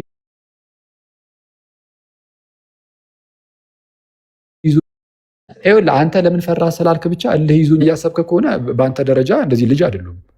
በቃ አንድ ጊዜ ነገርኩህ እኮ ይኸውልህ እንደዚህ ምናምን እልህ አጋብተህ ዋናውን አስቀድሞ የተነሳውን የመጽሐፍ ቅዱስ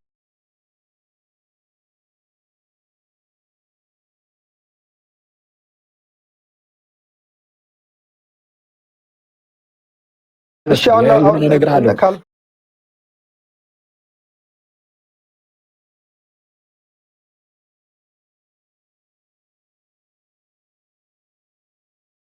ካሳየው አሳያለሁ። ቆይ ና እዚህ ላይ መጀመሪያ ሉተር ጋር ና። ካሳየው ሉተር መናፍቅ ነው ትላለህ አይደለም? እኔ ለምን የእግዚአብሔርን ቃል የተቃወመ ለምን አልቃወምም? እኔ የሉተርን ሐሳብ ሉተርን መናፍቅ ነው ትለዋለህ ወይ? የገለባ ምዕራፍ ማነው የገለባ መልእክት እንዳለው ካሳየው በራሳችሁ መዛግብት ማለት ነው ካሳየው በራሱን ጭምር ካሳየው ይህን ነገር የተናገረበት በነገራችን ላይ ወደ ጀርመንኛ መጽሐፍ ቅዱስን ሲተረጉም በመግቢያው ላይ ነበር። አሁን እኔ ይህን ነገር ካሳየው ሉተር እውነትም መናፍቅ ነው ብለህ መስክረህ ትወጣለህ። ወደ ሌላው የትም አልሄድም። ለምን ሮሜ እንዲነበብ ፈራ? ስለዛ የማታውቀውን ነገር ዝም ብለህ አትበድ። ተረጋጋና የተጀመረው ያልቃል። ያዕቆብ ላይ ና ያዕቆብ ሮሜ 4:2 አንብቡ። ስለፈጠረ ጳውሎስ በግልጽ ስራ እንዴት እንደተቃወመ ላሳይ። ከእምነት በኋላ ያለውን ስራ ተቃውሞ ከሆነ አንዴ እባክህን አንዴ ቃዱሽ የማታወራ ከሆነ የተጀመረው ርዕስን ሳንጨርስ ወደዛ አንሄድም። የተጀመረው ላይ አሁን እንድንጨርስ የምትፈቅድ ከሆነ እናወራለን። አይ የተጀመረው ነገር አስጨነቀኝ እንደው ላበላብ አደረገኝ ካልክ ከዚህ ትጠፋና ሮሜ 4ን ቁጭ ብለህ ከታች ነው የምትማረው። እዚህ ራሱ በክብር ገስት ላይ ራሱ አትማርም። ያው ሮሜ 4 እኔ ገስት ላይ ሆኜ በፍጹም አያስነብብም። ምክንያቱም ያዕቆብን ለምንድን ነው የምትዘለው እንዴ? ይሄ አንተ ያማረው እንደምን ስለ ስራ አይደል እንዴ እያወራን ያለ ነው? ስራ ያጸድቃል ነው። ያዕቆብን ለምንድን ነው የምትዘለው? እንግዲህ ጉንጫ አልፋ ክርክር አታደርግብኝ ላይ አይደለም። ጳውሎስ በግልጽ ስራ አያጸድቅም ብሎ እየተቃወመ ነው። እሱንም እናየዋለን እኮ አልኩ እንዴ። ኧረ እኔ እሱንም እናያለን እኮ እያልኩ ነው። ትክክለኛ ስራውን ገንዘብ እንዳደረገ አምናለሁ። ኦኬ ወንድሜ ይቅርታ አድርግልኝ እንደው እባክህን።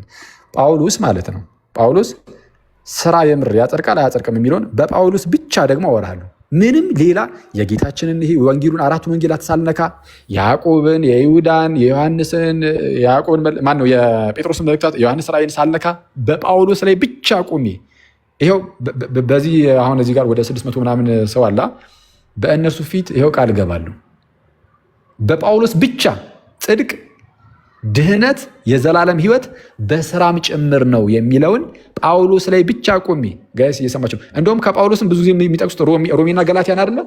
ከጳውሎስም ሮሜና ገላትያን ብቻ ይዤ ድህነት በስራም ጭምር ነው፣ ስራም ለድህነት ያስፈልጋል የሚለውን በሁለቱ መጽሐፍት ብቻ አሁን አወራሃለሁ። ግንና ያዕቆብ ላይ ተመለሰና የተጀመረው ያልቃል። ጽድቅና ድህነት በጣም ሁለቱ የተለያየ ኮንሰፕት ነው። አሁን እኛ ያወራን ያለ ነው ስለ ጽድቅ ነው። ምናልባት ወይት አንዴ እስቲ በምንድን ነው የሚለያየው ጽድቅና ድህነት? አሁንም ይኸውልህ ርዕስ እንዳንቀይር እና ተመለስ። ያዕቆብ ጋር ሂድ። ያዕቆብ ጋር ሰው የተባለው ማን ነው? ሰው በእምነት ብቻ ሳይሆን በስራ እንዲጸድቅ ታያላችሁ ሲባል ሰው የተባለው ማን ነው? እሱን ወደ እሱ እመለሳለሁ አልኩ እኮ። ግን መጀመሪያ ተመለስ። ወዴት ሲጀመር መች ተሻገርንና ትመለሳለህ? እዛው እኮ ነን። እንቀጥለው ነው የሚባለው። ሰው የተባለው የተጠቀሱት የብሉይ ኪዳን ሰዎች ናቸው አይደሉም ካልክ ቀጥሎ ያለውን አውዱን ማንበብ ትችላለህ። አንዴ ስለዛ አሁን እዚህ ጋር ሰው የተባለው የብሉይ ኪዳን ሰው ስለሆነ እኛን የሚወክል አይደለም ማለት ነው። እሺ አሁን እያልክ ያለው እኛን ይወክላል አይወክልም? እሺ በእምነት ብቻ ይላል። ሰው በእምነት ብቻ ይላል። ይሄ እምነት ቆይ አንዴ እባክህን፣ እምነት ብቻ የሚለውን አይቃወም፣ እንደውም የሚያጸድቅ ነው ብለሃል። ስለዚህ የብሉይ ኪዳን ሰዎች በእምነት ብቻ ነበር የሚጸድቁት ማለት ነው። ሰው በእምነት ብቻ ስለሚል እዚህ ጋር ኦፍኮርስ በእምነት ብቻ ነው። ያ ግን እምነት ገንዘብን የብሉይ ኪዳን ሰዎች በእምነት ብቻ እንደሚጸድቁ ማስረጃ ስጠኝ። በብሉይ ኪዳን ሰዓት ሮሜ 4:2 የብሉይ ኪዳን ያልኩ እባክህን እንደው አታዝብ። ሮሜ 4:2 አንብብ። እሺ ሮሜ 4:2 የብሉይ ኪዳን ሰዎች በእምነት ብቻ ነው የሚጸድቁት ይላል። ስራ ያለምንም ስራ እሺ አሳየን። እሺ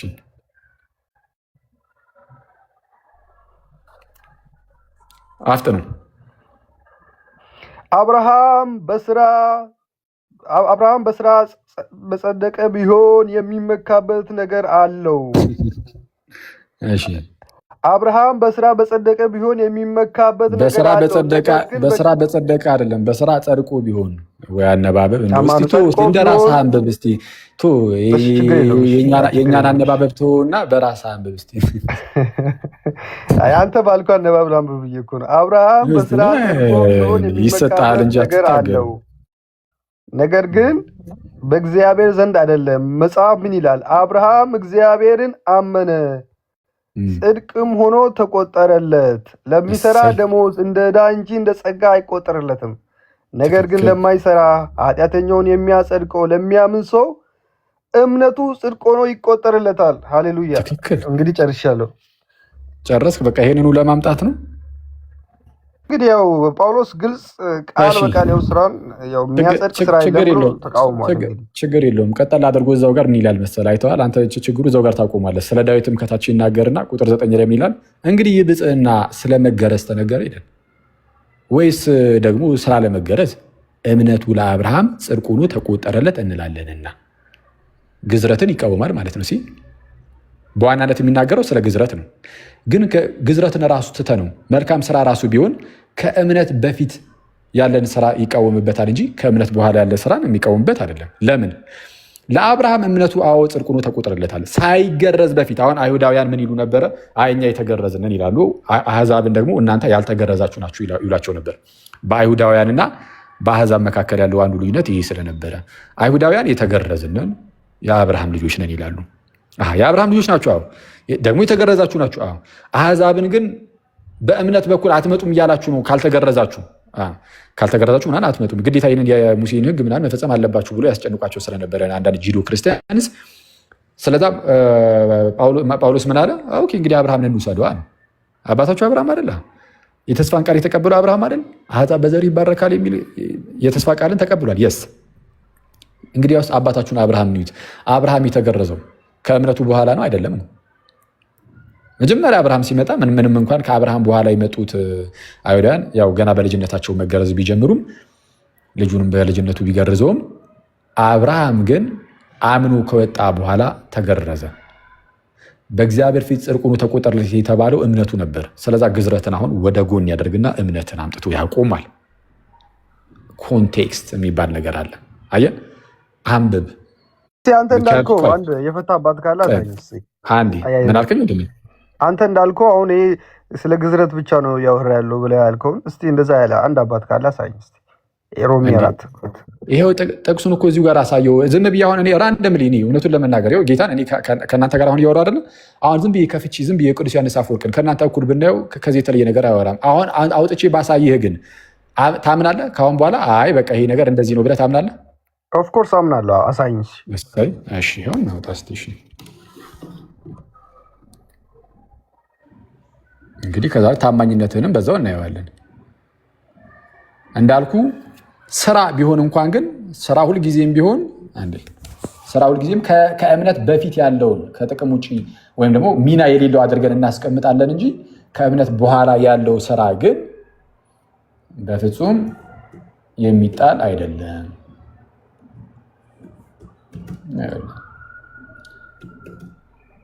ሮማንስ አይቃዶች ከዛ በኋላ እንመለሳለን ማለት ነው ወደ ያዕቆብ ወደ ተናገርከው ያው ስህተት እንደሆንክ እዚህ ላይ ካሳየን በኋላ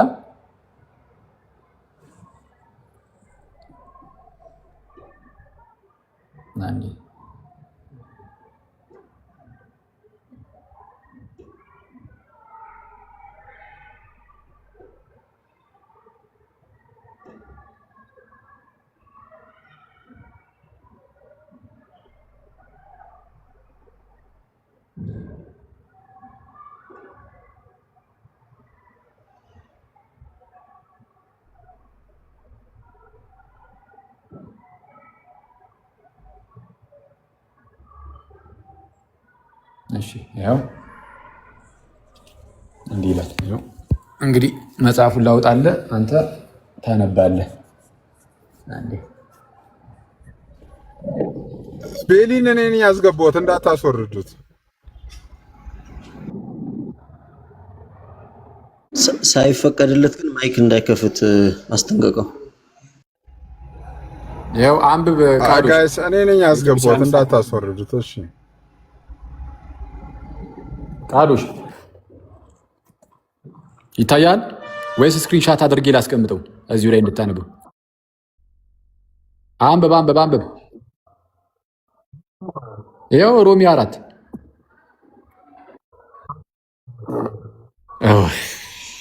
ይኸው ሆሚሊ 8 ኦን ሮማንስ ሮሜ 4 ይታያል ሮማን ነበር የምታውቅ ከሆነ ይሄ ሮማንስ ፎሪ ቀጥል አንብብሽ አንብብ ናና ምን አንብብ ማለት ነው እንግዲህ አምጥቼ ይልሃለሁ። ከመጀመሪያ ጀምሮ አንብብ ከመጀመሪያ ጀምሮ አንብብ። እሺ ከመጀመሪያው ጀምሮ ከየት ልክፈትልህ? አይ ከአራት ሁለት ጀምሮ ያለውን ከዛ ጀምሮ ያለውን አንብብና እሺ ይኸውልህ ይሰማል ቃሎች ጭራሽ ዮሐንስ አፈወርቅ እምነት ብቻ መቼም ተቃውሞ አያውቅም። ሲጀመር የደገፈው እሱ ነው። ላሳይ ይችላል። እሺ ቀጥልሽ አንብባ። ምን ነው የደገፈው? እምነት ብቻውን መቼም ተቃውሞ አያውቅም።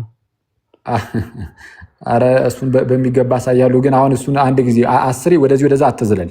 እኔ ያልኩህ ምንድን ነው አንዴ ኮንቴክስቱን ይዤ ይኸው ስለ ግዝረት እዚህ ጋር ያወራል ምናምን አልኩ።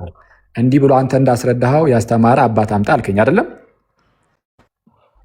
ብለሃል አላልክም? ብያለሁ። እንግዲህ አንተ አሁን ስለ ግዝረት ብቻ ነው እያወራ ያለው ብለን ህልከው እዚህ ክፍል ላይ በዋናነት የሚያወራው ስለ ከግዝረት አንጻር ነው በዋናነት የሚያወራው ብያለሁ። ይኸው ሮሜ 1:2 ይኸውልህ ከመጀመሪያው ጀምረ አንብብ፣ እንሰማሃለን፣ ጊዜ እንሰጥሃለን። ይኸው አንተ ነው ያመጣው። አንተ ችግር የለውም አምጣ። ይኸው ና ማስረጃ ብለህ የለ ይኸው አንብብ። ከመጀመሪያው ጀምሮ አነባለሁ ብለሃል። ይኸው Okay, what shall we then say the Abraham, our father? ምን አለ? ቀስ በልና ስለ አብርሃም ምን እንላለን? What shall we say አብርሃም ይላል። ስለ አብርሃም ምን እንላለን? Our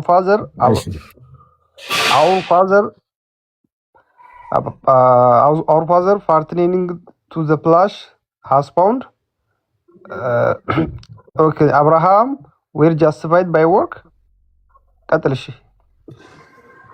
He has were full of glory but not before God ይላል። እሺ ስለዚህ አብርሃም ጥቅሱን ቀጥታ አስቀምጠው አይደለ? አዎ እሺ ቀጥልሽ አስቀምጠሽ ነው አሁን ማብራሪያውን ሂድ። he had said ቅንፉን በማኑስክሪፕቶች ውስጥ ይላል አረቋ አንዴ ላድርግልህ። እሺ ይኸው ዳት ወርድ ሳይሆን ወርልድ። እሺ that the world had become guilty before God ይላል። ያው ሰው ሁሉም ሳይ ለምንድን ነው የሚያስወርዱኝ? ግን በዛ መጣውን አከለ ለምን ጉልበት ይጠቀማል? አታስወርዱትም። ያመጣው መረጃ ራስ አስወርዶ ከዛ በኋላ ይገባል። ቀጥል አንተ እኮ ነው ያመጣው አንተ ስለሆንክ ቀጥል። አምጣ ብለኸኛል። ይኸው ማስረጃ ነው ትቻለሁ። ቀጥል አንብብ። አይ አንተ እኮ ነው ያመጣው ማስረጃውን አንብብ። እንዳትን ኦልሃድ ሳይንድ ይላል። ሁሉም በአዳም ኃጢአት ምክንያት ሁሉም ኃጢአተኛ ነው ምናምን ይላል። ጥሩ ነው። ችግር የለም ጥሩ ነው። that the boasting was እሺ ቀጥልሽ in that boasting was እሺ okay excluded when he and that it was impossible to be saved ቃሎች ችግር የለውም። ይኸውልህ መፍጠን አይጠበቅብም። ቀስ ብለህ ተረጋግተህ እንትን እያልኩ ስለሆነ ጽሁፉ አይታይም። excluded and ያው የተወሰነ ብዙ ይላል፣ ግን ቀስ ብለህ it was and that was impossible to save otherwise than by faith ይላል። ስለ ከእምነት ውጪ በምንም ታምር መጽደቅ አይቻልም። በቃ ኦልሬዲ ዘግቷል እኮ በቃ ያየ ምክንያቱም otherwise saved አራዝም ብለህ አንብብ። ያየ እንደዛ እያለ ነው ሰው ሁሉ ዓለም ሁሉ ኃጢአተኛ ስለሆነ ሰው ሁሉ በደለኛ ስለሆኑ ከእምነት ውጪ መጽደቅ አይቻልም ያለ ነው። እሺ ቀጥል። እሺ ምክንያቱም እንትን ነው ይሄ እየተረጎምክ መተርጎም ይቻላል። ጥሩ ነው። ካሁን በኋላም እየተረጎምክ is now intent upon showing that the salvation so far from being matter of shame and even cause of the bright glory and bright glory land a bright glory cause of a bright glory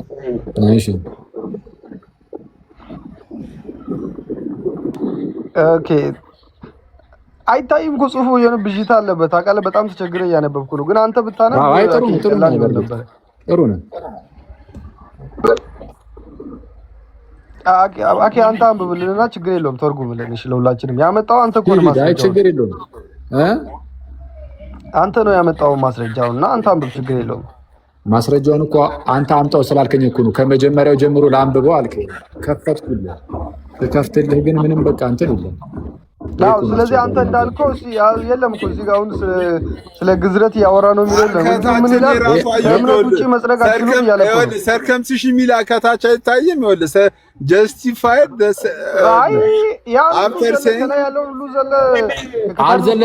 አልዘለልኩም። ይኸው እዚህ ላይ እኮ ነው። እንግዲህ አታዝግኝ። ካለ እምነት ምንም ቢሆን በቃ መጽደቅ አትችልም ብሏል እኮ ኦልሬዲ ጨርሷል። ያለ እምነት መጽደቅ የለምማ ሁላችንም እናምናለን። ግን እዚህ ላይ ስለ ግዝረት እያወራ አይደለም ላልከው ምንድን ነው የምትጨባበጠው? ልዩነታችን ያለ እምነት መጽደቅ የለም የሚል ላይ እኮ አይደለም። እናንተ ስራ ያጸድቃል ብላል አንተ። አዎ ስራ ያጸድቃል። ስራ ያጸድቃል ማለት ያለ እምነት ጽድቃለ ማለት አይደለም እንዴ? ከእምነት ውጪ የሆነ ስራ ያጸድቃል ብለናል እንዴ? ያጸድቅ ምንድን ነው የሚለው እምነትም ያጸድቃል ስራም ያጸድቃል። ትክክል ነው። እምነት ያጸድቃል ስንል ሁለቱም ያጸድቃሉ። ግን ሁለቱም የሚያጸድቁት ግን እንዴት ነው ከተባለ ጽድቁ ከእምነት በፊት መጥቶ አይደለም። መጀመሪያ የሚመጣው እምነት፣ ከዛ በኋላ ስራ ደግሞ ወይም ፍሬ ደግሞ ከእምነት በኋላ ይመጣና በእምነት የምታፈራው ፍሬ እሱ ራሱ ደግሞ ለጽድቅ ይሆናል። እስቲል እሱም የሚያጸድቅ ይሆናል ተባለ። ይህንን ደግሞ ከየት አመጣሁልህ? ከመጽሐፍ ቅዱስ። ከየት? ከያዕቆብ 2 ላይ ሰው በእምነት ብቻ ሳይሆን በስራ እንዲጸድቅ ታያላችሁ። እኔ አሁን ሰው የሚለው እዚህ ጋር የብሉይ ኪዳንን ሰዎችን ብቻ ነው በእምነት ብቻ ጽድቅ የሚለውን እንደዛ ብለህ መስክራለሁ። እንግዲህ አሁን ጽድቅ በእምነት ብቻ የሚለው ለብሉይ ኪዳን ሰዎች ነው ብለህ ተርጉመሃል። እሱን አምጣ ስል ሮሜ 4 ላይ መጣ። ግን እዚህ ሮሜ 4 ላይ የብሉይ ኪዳን ሰዎች የሚጸድቁት በእምነት ብቻ ነው የሚል ነገር አላመጣህም። ስለ ግዝረት አንስቶ የተናገረውን እኔ እንደዛ አላልኩም። ሁሉም በእምነት አብርሃምም በስራ በጸደቀ ቢሆን ቆይ አንዴ ሰው የሚለው ምንድን ነው ብለህ ሰው የሚለው አብርሃምም በስራ በጸደቀ ቢሆን የሚመካበት ነገር ይኖረው ነበር ይላል እኮ ያዕቆብ ምዕራፍ 2 ቁጥር 24 ላይ ሰው በእምነት ብቻ ሳይሆን ብሎ ሲናገር ሰው የተባለው ለማን የሚሆን ምክር ነው? እዛ ጋር የተጠቀሱት ሁለቱም ሰዎች ነግሬያለሁ እኮ ቅድም። እንግዲህ የብሉይ ኪዳን ሰዎች ናቸው እነሱ። በስራም ጸድቀዋል። ብሉይ ኪዳን እኮ ስራም ያጸድቃል፣ እምነትም ያጸድቃል። ወዳጅ የብሉይ ኪዳን ሰዎች ተጠቅሰዋል። ግን እየተመከረ ያለው ግን ማን ነው? ለምሳሌ ከላ አንተ ከንቱ ሰው እምነት ከስራ ተለይቶ የሞተ መሆኑን ልታውቅ ትወዳለህን ሲል አንተ ከንቱ ሰው ያለው ክርስቲያኖችን ነው ወይስ የብሉይ ኪዳን ሰዎችን ነው? አንተ ከንቱ ሰው እያለ ያለው ኦኬ፣ አብዱ ማየት አለብኝ። ይሄው ቁጥር 20 ላይ ነው። አንተ ከንቱ ሰው እያለ ቁጥር 20 ላይ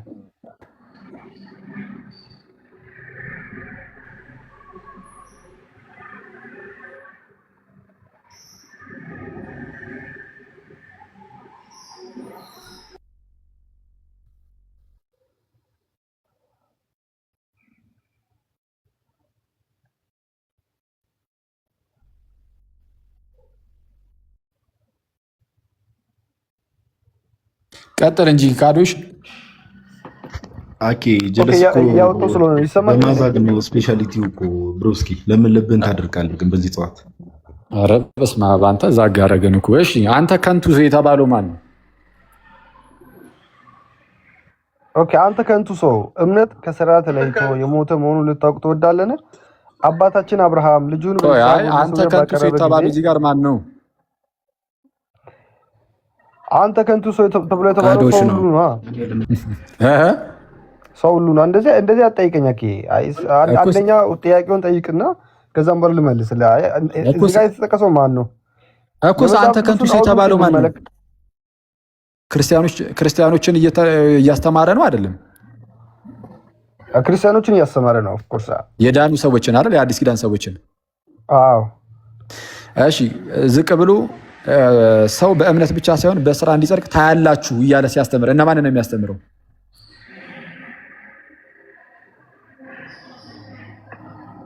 ክርስቲያኖችን እኮ ነው የሚያስተምረው። እሺ ለክርስቲያኖች ይህ ትምህርት የታመነ ነው? ሰው በእምነት ብቻ ሳይሆን በስራ መጽደቁ? ኦፍኮርስ እሱን አንዴ ላውራ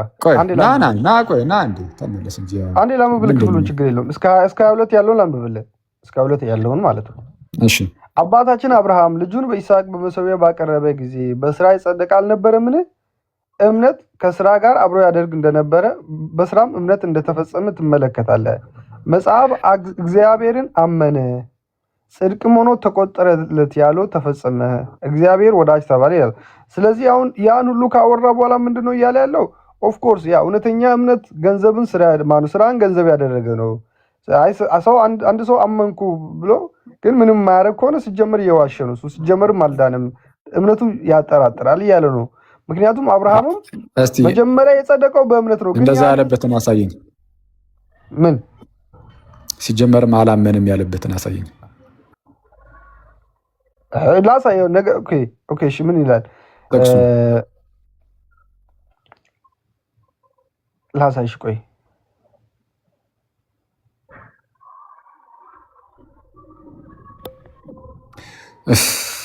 ቃዱሽ እንደው ስለፈጠረ በእናትህ እንደው በጣም አታድክምን።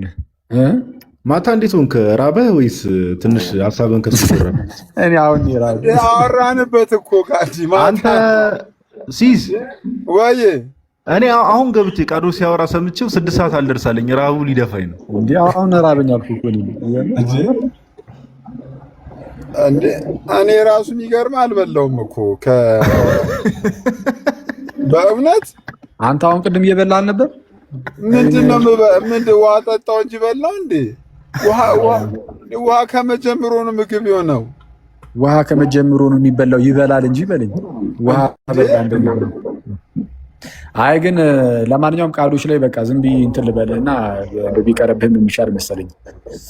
አዎ ግን ያዕቆብ የሚያጸድቀውንም ስራ ብትነግረን ደስ ይለኛል። እኔም ስንችል ስጠቅ እኮ ሰው እኔ እንግዲህ አስተምረኝ ካልከኝ ይኸው እሺ ልንገርህ። የሚያጸድቀውን ስራ ነው የምትነግረኝ። ስለ ጽድቅ ስራ አድርግና በቃ እሺ እንትን በል እሺ። ስራ ሚዩት አድርጎ አይሲሲ በጣም ይቅርታ። ስራ ያጸድቃል ወይ ተብሎ ሲነገር ስራ ዝም ብሎ እንደዚሁ ያጸድቃል አይደለም እያልን ያለ ነው።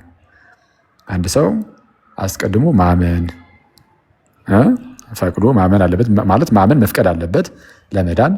ከዛ በኋላ ወደ ጥምቀት ውሃ ውስጥ ይገባል። በዛ ውስጥ እግዚአብሔር ያንን ሰው ይሰራዋል። እግዚአብሔር አምላክ ያንን ሰው ይሰራዋል፣ ያነጻዋል፣ ያጸድቀዋል፣ ይቀድሰዋል። ስለዛ በረከቱን ይሰጠዋል፣ የኃጢአት ስርየትን ይሰጠዋል፣ ልጁ ያደርገዋል። ይህ ሁሉ ነገር የሚፈጸመው መቼ ነው ከተባለ በእምነት ብቻ ሳይሆን አሁን ገና ጅማሬው ላይ ነው የምላችሁ። ገና ጅማሬው ላይ ራሱ በጥምቀት ውስጥ ነው። በጥምቀት ውስጥ ማስረጃ ያዙ። ሐዋርያት ሥራ ለምሳሌ ምዕራፍ 2 ላይ እንደምታውቁት ቅዱስ ጴጥሮስ የመጀመሪያውን ስብከት ወጥቶ ይሰብካል እና ሲሰብክ ስለ ክርስቶስ ነበር የሚሰብከው እና ስለ ክርስቶስ ይሰብካል። ሰበካቸው። አይሁዳውያን ነበሩ እዛ አካባቢ ላይ ያሉት እና ሰምተው ልባቸው ተነካ። እናንተ የሰቀላችሁት እኮ አስቀድሞ ዳዊት እንደሚመጣ የተናገረለት መሲሁ ነው፣ ቅቡኡ እሱ ራሱ ነው። ስለዛ ሊያድን የመጣው እርሱ ነው፣ ግን እናንተ ገደላችሁት። እግዚአብሔር ግን ነፍሱን በሲኦል ሊተዋት አልፈቀደም። ልክ መዝሙረኛውም አስቀድሞ ጻድቅህ መበስበስን ያይ ዘንድ አትሰጠውም፣ ነፍሱን በሲኦል አትተዋትም ተብሎ እንደተነገረው እርሱ ግን የሞትን ጠላት ትቶለት አስነሳው እያለ ይናገራል። እና በቃ ተነሳ፣ የክርስቶስን ሞቱን ትንሣኤውን ይነግራቸው ጀመር። ያኔ ልባቸው ተነካ እና ቁጥር 37 ላይ እንዲህ ይላል ሐዋርያት ሥራ ምዕራፍ ላይ ቁጥር 37 ይህንን በሰሙ ጊዜ ልባቸው ተነካ፣ ጴጥሮስንና ሌሎችንም ሐዋርያት ወንድሞች ሆይ ምን እናድርግ አሏቸው። አሁን ተመልከቱ ጋይስ፣ በእምነት ብቻ ነው ብለው ይናገሩ የለም። ይህንም በሰሙ ጊዜ ልባቸው ተነካ ይላል። አሁን እነዚህ ሰዎች ልባቸው ተነካ። ስለዛ አምነዋል አላመኑ? ኦፍኮርስ አምነዋል። ባያምኑ ለምን ልባቸው ይነካል? ከእምነት ውጭ በሆነ መልኩ ልብ መነካት የለም። አንድ ሰው የፈለገውን አሳዛኝ ወሬ ቢነግራችሁ ግን ጭራሽ ካላመናችሁት ልባችሁ ይነካል? በፍጹም ልባችሁ ሊነካ አይችልም። ልባችሁ ሊነካ አይችልም። ስለዛ ማመናቸውን የሚያሳይ ነው። ስለዛ አምነዋልና ልባቸው ተነካ። ጴጥሮስና ሌሎችንም ሐዋርያትን ምን አሏቸው? ወንድሞች ሆይ እንግዲህ ምን እናድርግ አሏቸው። ምን እናድርግ ሲሏቸው እነዚህ ሰዎች ባያምኑ ኖሮ እነ ጴጥሮስ ምንድነው መልሳቸው? እመኑ። የመጀመሪያው መልስ የሚሆነው እመን ነው። ልክ ሐዋርያት ሥራ ምዕራፍ 16 ላይ ያ የወህኒ ቤቱ ጠባቂ ምንም ወንጌል አልተነገረው ምን አላለው? ተአምር ብቻ አየ አይደል? ከነ ጳውሎስ ላይ ሰንሰለቱ ወደቀ ምናምን ይህ እንደዚህ አይነት ታላቅ ተአምር አይቶ ደነገጠ። ከዛ በኋላ ወዲያውኑ ተንበረከከ። እንግዲህ ወንድሞቼ ጌቶቼ ምን ላድርግ አለ። አሁን ይህ ሰው አስቀድሞ ወንጌል ተነግሮታል? አልተነገረውም። ተአምር ብቻ አይደል ያየው? የስ ስለዛ ስለ ክርስቶስ አልተነገረውም። ስለ ሞቱ፣ ስለ ትንሣኤው ለአይሁዳውያን ሲሆን ያው የተስፋውን ነገርም ስለሚያውቅ ያው ሁሉ ነገር ተነግሯቸዋል። ለዚህ ሰው ግን ምንም ወንጌል አልተነገረውም። በቃ ተአምሩን ብቻ አይቶ ምን ላድርግ እድን ዘንድ ምን ላድርግ አለ። አሁን ይህ ሰው ምን ያስፈልገዋል? አስቀድሞ እምነት ያስፈልገዋል። ለማመን ወንጌል ይሰበክለታል፣ ይማራል። ስለዛ ምን አሉት እነሱም እመን እና አንተና ቤተሰቦችህ ትድናላችሁ አለ።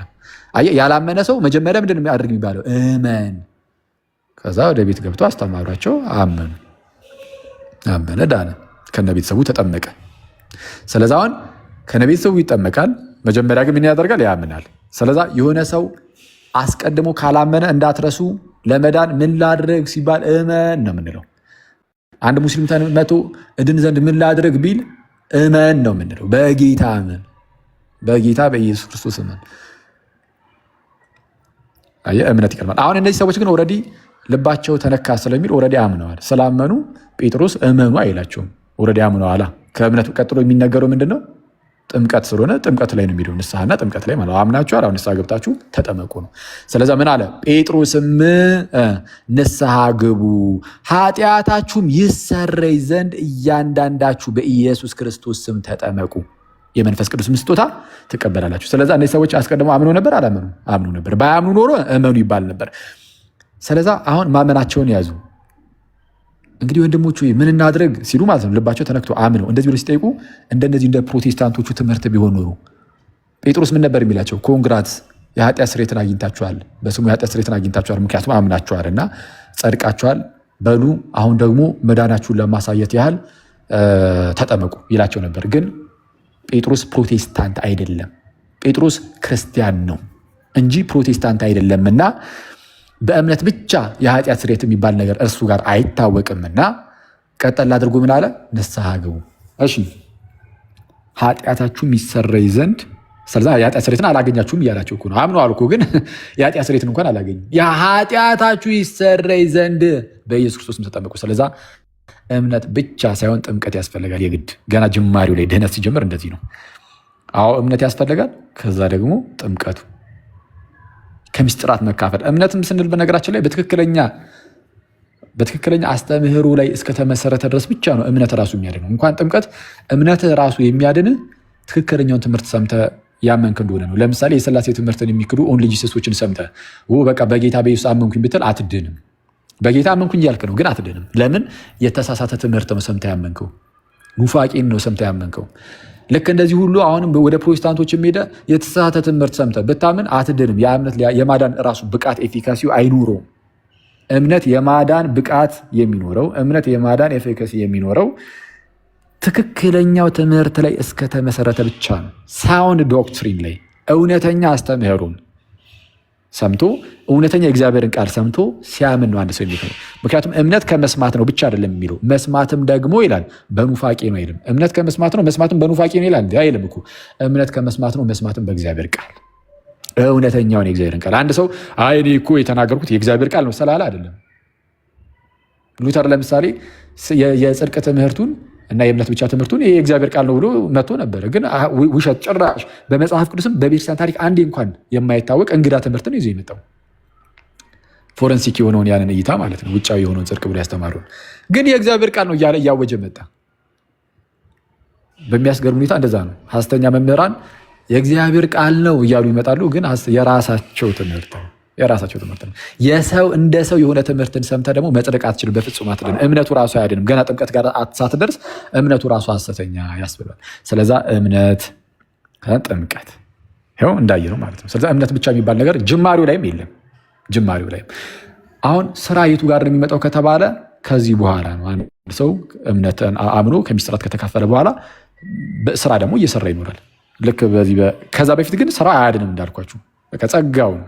ጸጋው በእምነት ያድነናል። ልክ ጥምቀት ውስጥ ስትገባ ጥምቀት ውስጥ ገብተህ እየዳንክ ያለው በስራ አይደለም፣ በእምነት ነው። እግዚአብሔር ጸጋውን ይሰጥሃል። አምነህ ወደ ጥምቀት ውስጥ ስትገባ በጥምቀት ውስጥ ነው የሚሰጥኸው፣ ግን አምነሃልና እንጂ ሰርተሃልና አይደለም። ስለዚህ ምን ይላል ጳውሎስ በኤፌሶን መልእክቱ ምዕራፍ 2 ላይ ጸጋው በስራ አድኗችኋል አይልም። ጸጋው በእምነት አድኗቸዋል። ይህም ከእናንተ አይደለም፣ ማንም እንዳይመካ ከስራ አይደለም ብሎ መኩራራትን ሁሉ ያወዳድመዋል። ቦስቲንግን ኩራት እንዳይሰማ ያደርግሃል። አየህ፣ ትሁት እንድትሆን ያደርግሃል። ሰርቼ ከዛን እግዚአብሔር አየኝና ስራዬን አይቶት አንተማ ጥሩ ሰርታል እና በቃ ጸጋ ልስጥህ ብሎ እንደዛ አይደለም። እንደዛማ ከሆነ ጸጋ ምኑ ጸጋው ነው። ጸጋ ራሱ ጸጋ መሆኑ ቀርቷል። ስጦታ ከተባለ ሳትሰራ እንደዚህ ሲሰጥ ነው።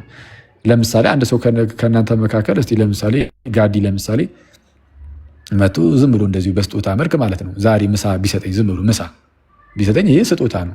ግን የሆነ ነገር አሰርቶ እንግዲህ ቢሰጠኝ ከፍያዬ ነው። ደግሞ ጋዲ ደግሞ ብዙ ጊዜ አሰርቶ አይደለም የሚሰጠው፣ ዝም ብሎ የሚሰጠው ነገር አለው። ጋዲ አሁን ዝም ብሎ ዛሬ እሱ ታዩታላችሁ። አሁን ምሳ ዝም ብሎ ቤቴ ድረስ ይልካል፣ ወይም ደግሞ በቃ ወተን ካልጋበዝኩ ይላል። እኔ ነፃ ስጦታ ይባላል። አይተዋል። ነፃ ስጦታ ጋዲ በውስጥ ጽፍልሻለሁ፣ ስጦታ ይባላል።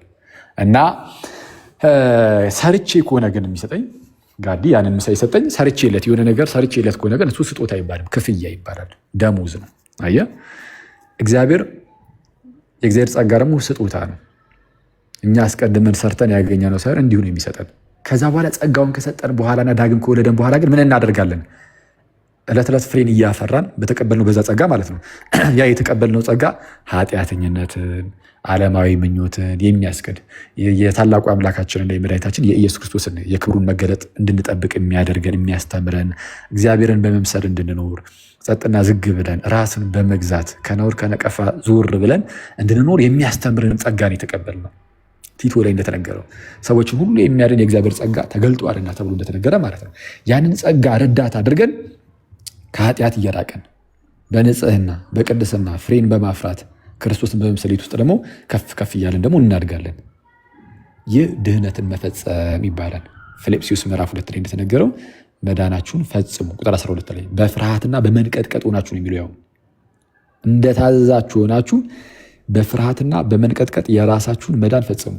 ምንም ሳንሰራ ይኸው ወደ ድህነት ዓለም ገባን። ምንም ሳንሰራ አንድ እንኳን መልካም ስራችን ሳይታይ አምነን ወደ ሚስጥራቱ ስንጠጋ ጌታ በሚስጥራቱ በኩል ይህንን ጸጋ ሰጠን፣ አሸከምን፣ ወደ እኛ አደረገ። በዛ ውስጥም ቀደሰን፣ አጸደቀን። ታዲያ ምንድን ነው ከተባለ አሁን እኛ ወይም ደግሞ ጽድቁ እንዲቆጠርልን አደረገም። ታዲያ ምንድን ነው ከተባለ በዚህ ውስጥ ደግሞ እያደግን እንሄዳለን፣ ከፍ እያለን ፍሬን እያፈራን። ይሄ ለክርስቲያን አማራጭ አይደለም፣ ለድህነቱ የግድ ነው፣ የሚያስፈልግ ነገር ነው። ማስረጃ ከማን? ከጳውሎስ። ጳውሎስ እንዲህ ይላል። ለምሳሌ ገላትያ ላይ ምዕራፍ 6 ቁጥር 7 እንዲህ ይላል፣ አትሳቱ። እኔ አሁን ይሄ ቀጥታ ለፕሮቴስታንት ወንድምነቶቼ አትሳቱ። በእውነት ስሙ በደንብ አትሳቱ። እግዚአብሔር አይዘበትበትም። ሰው የሚዘራውን ያንኑ ደግሞ ያጭዳልና። ስለዚህ ይሄ አክቹዋሊ ጳውሎስ የተናገረው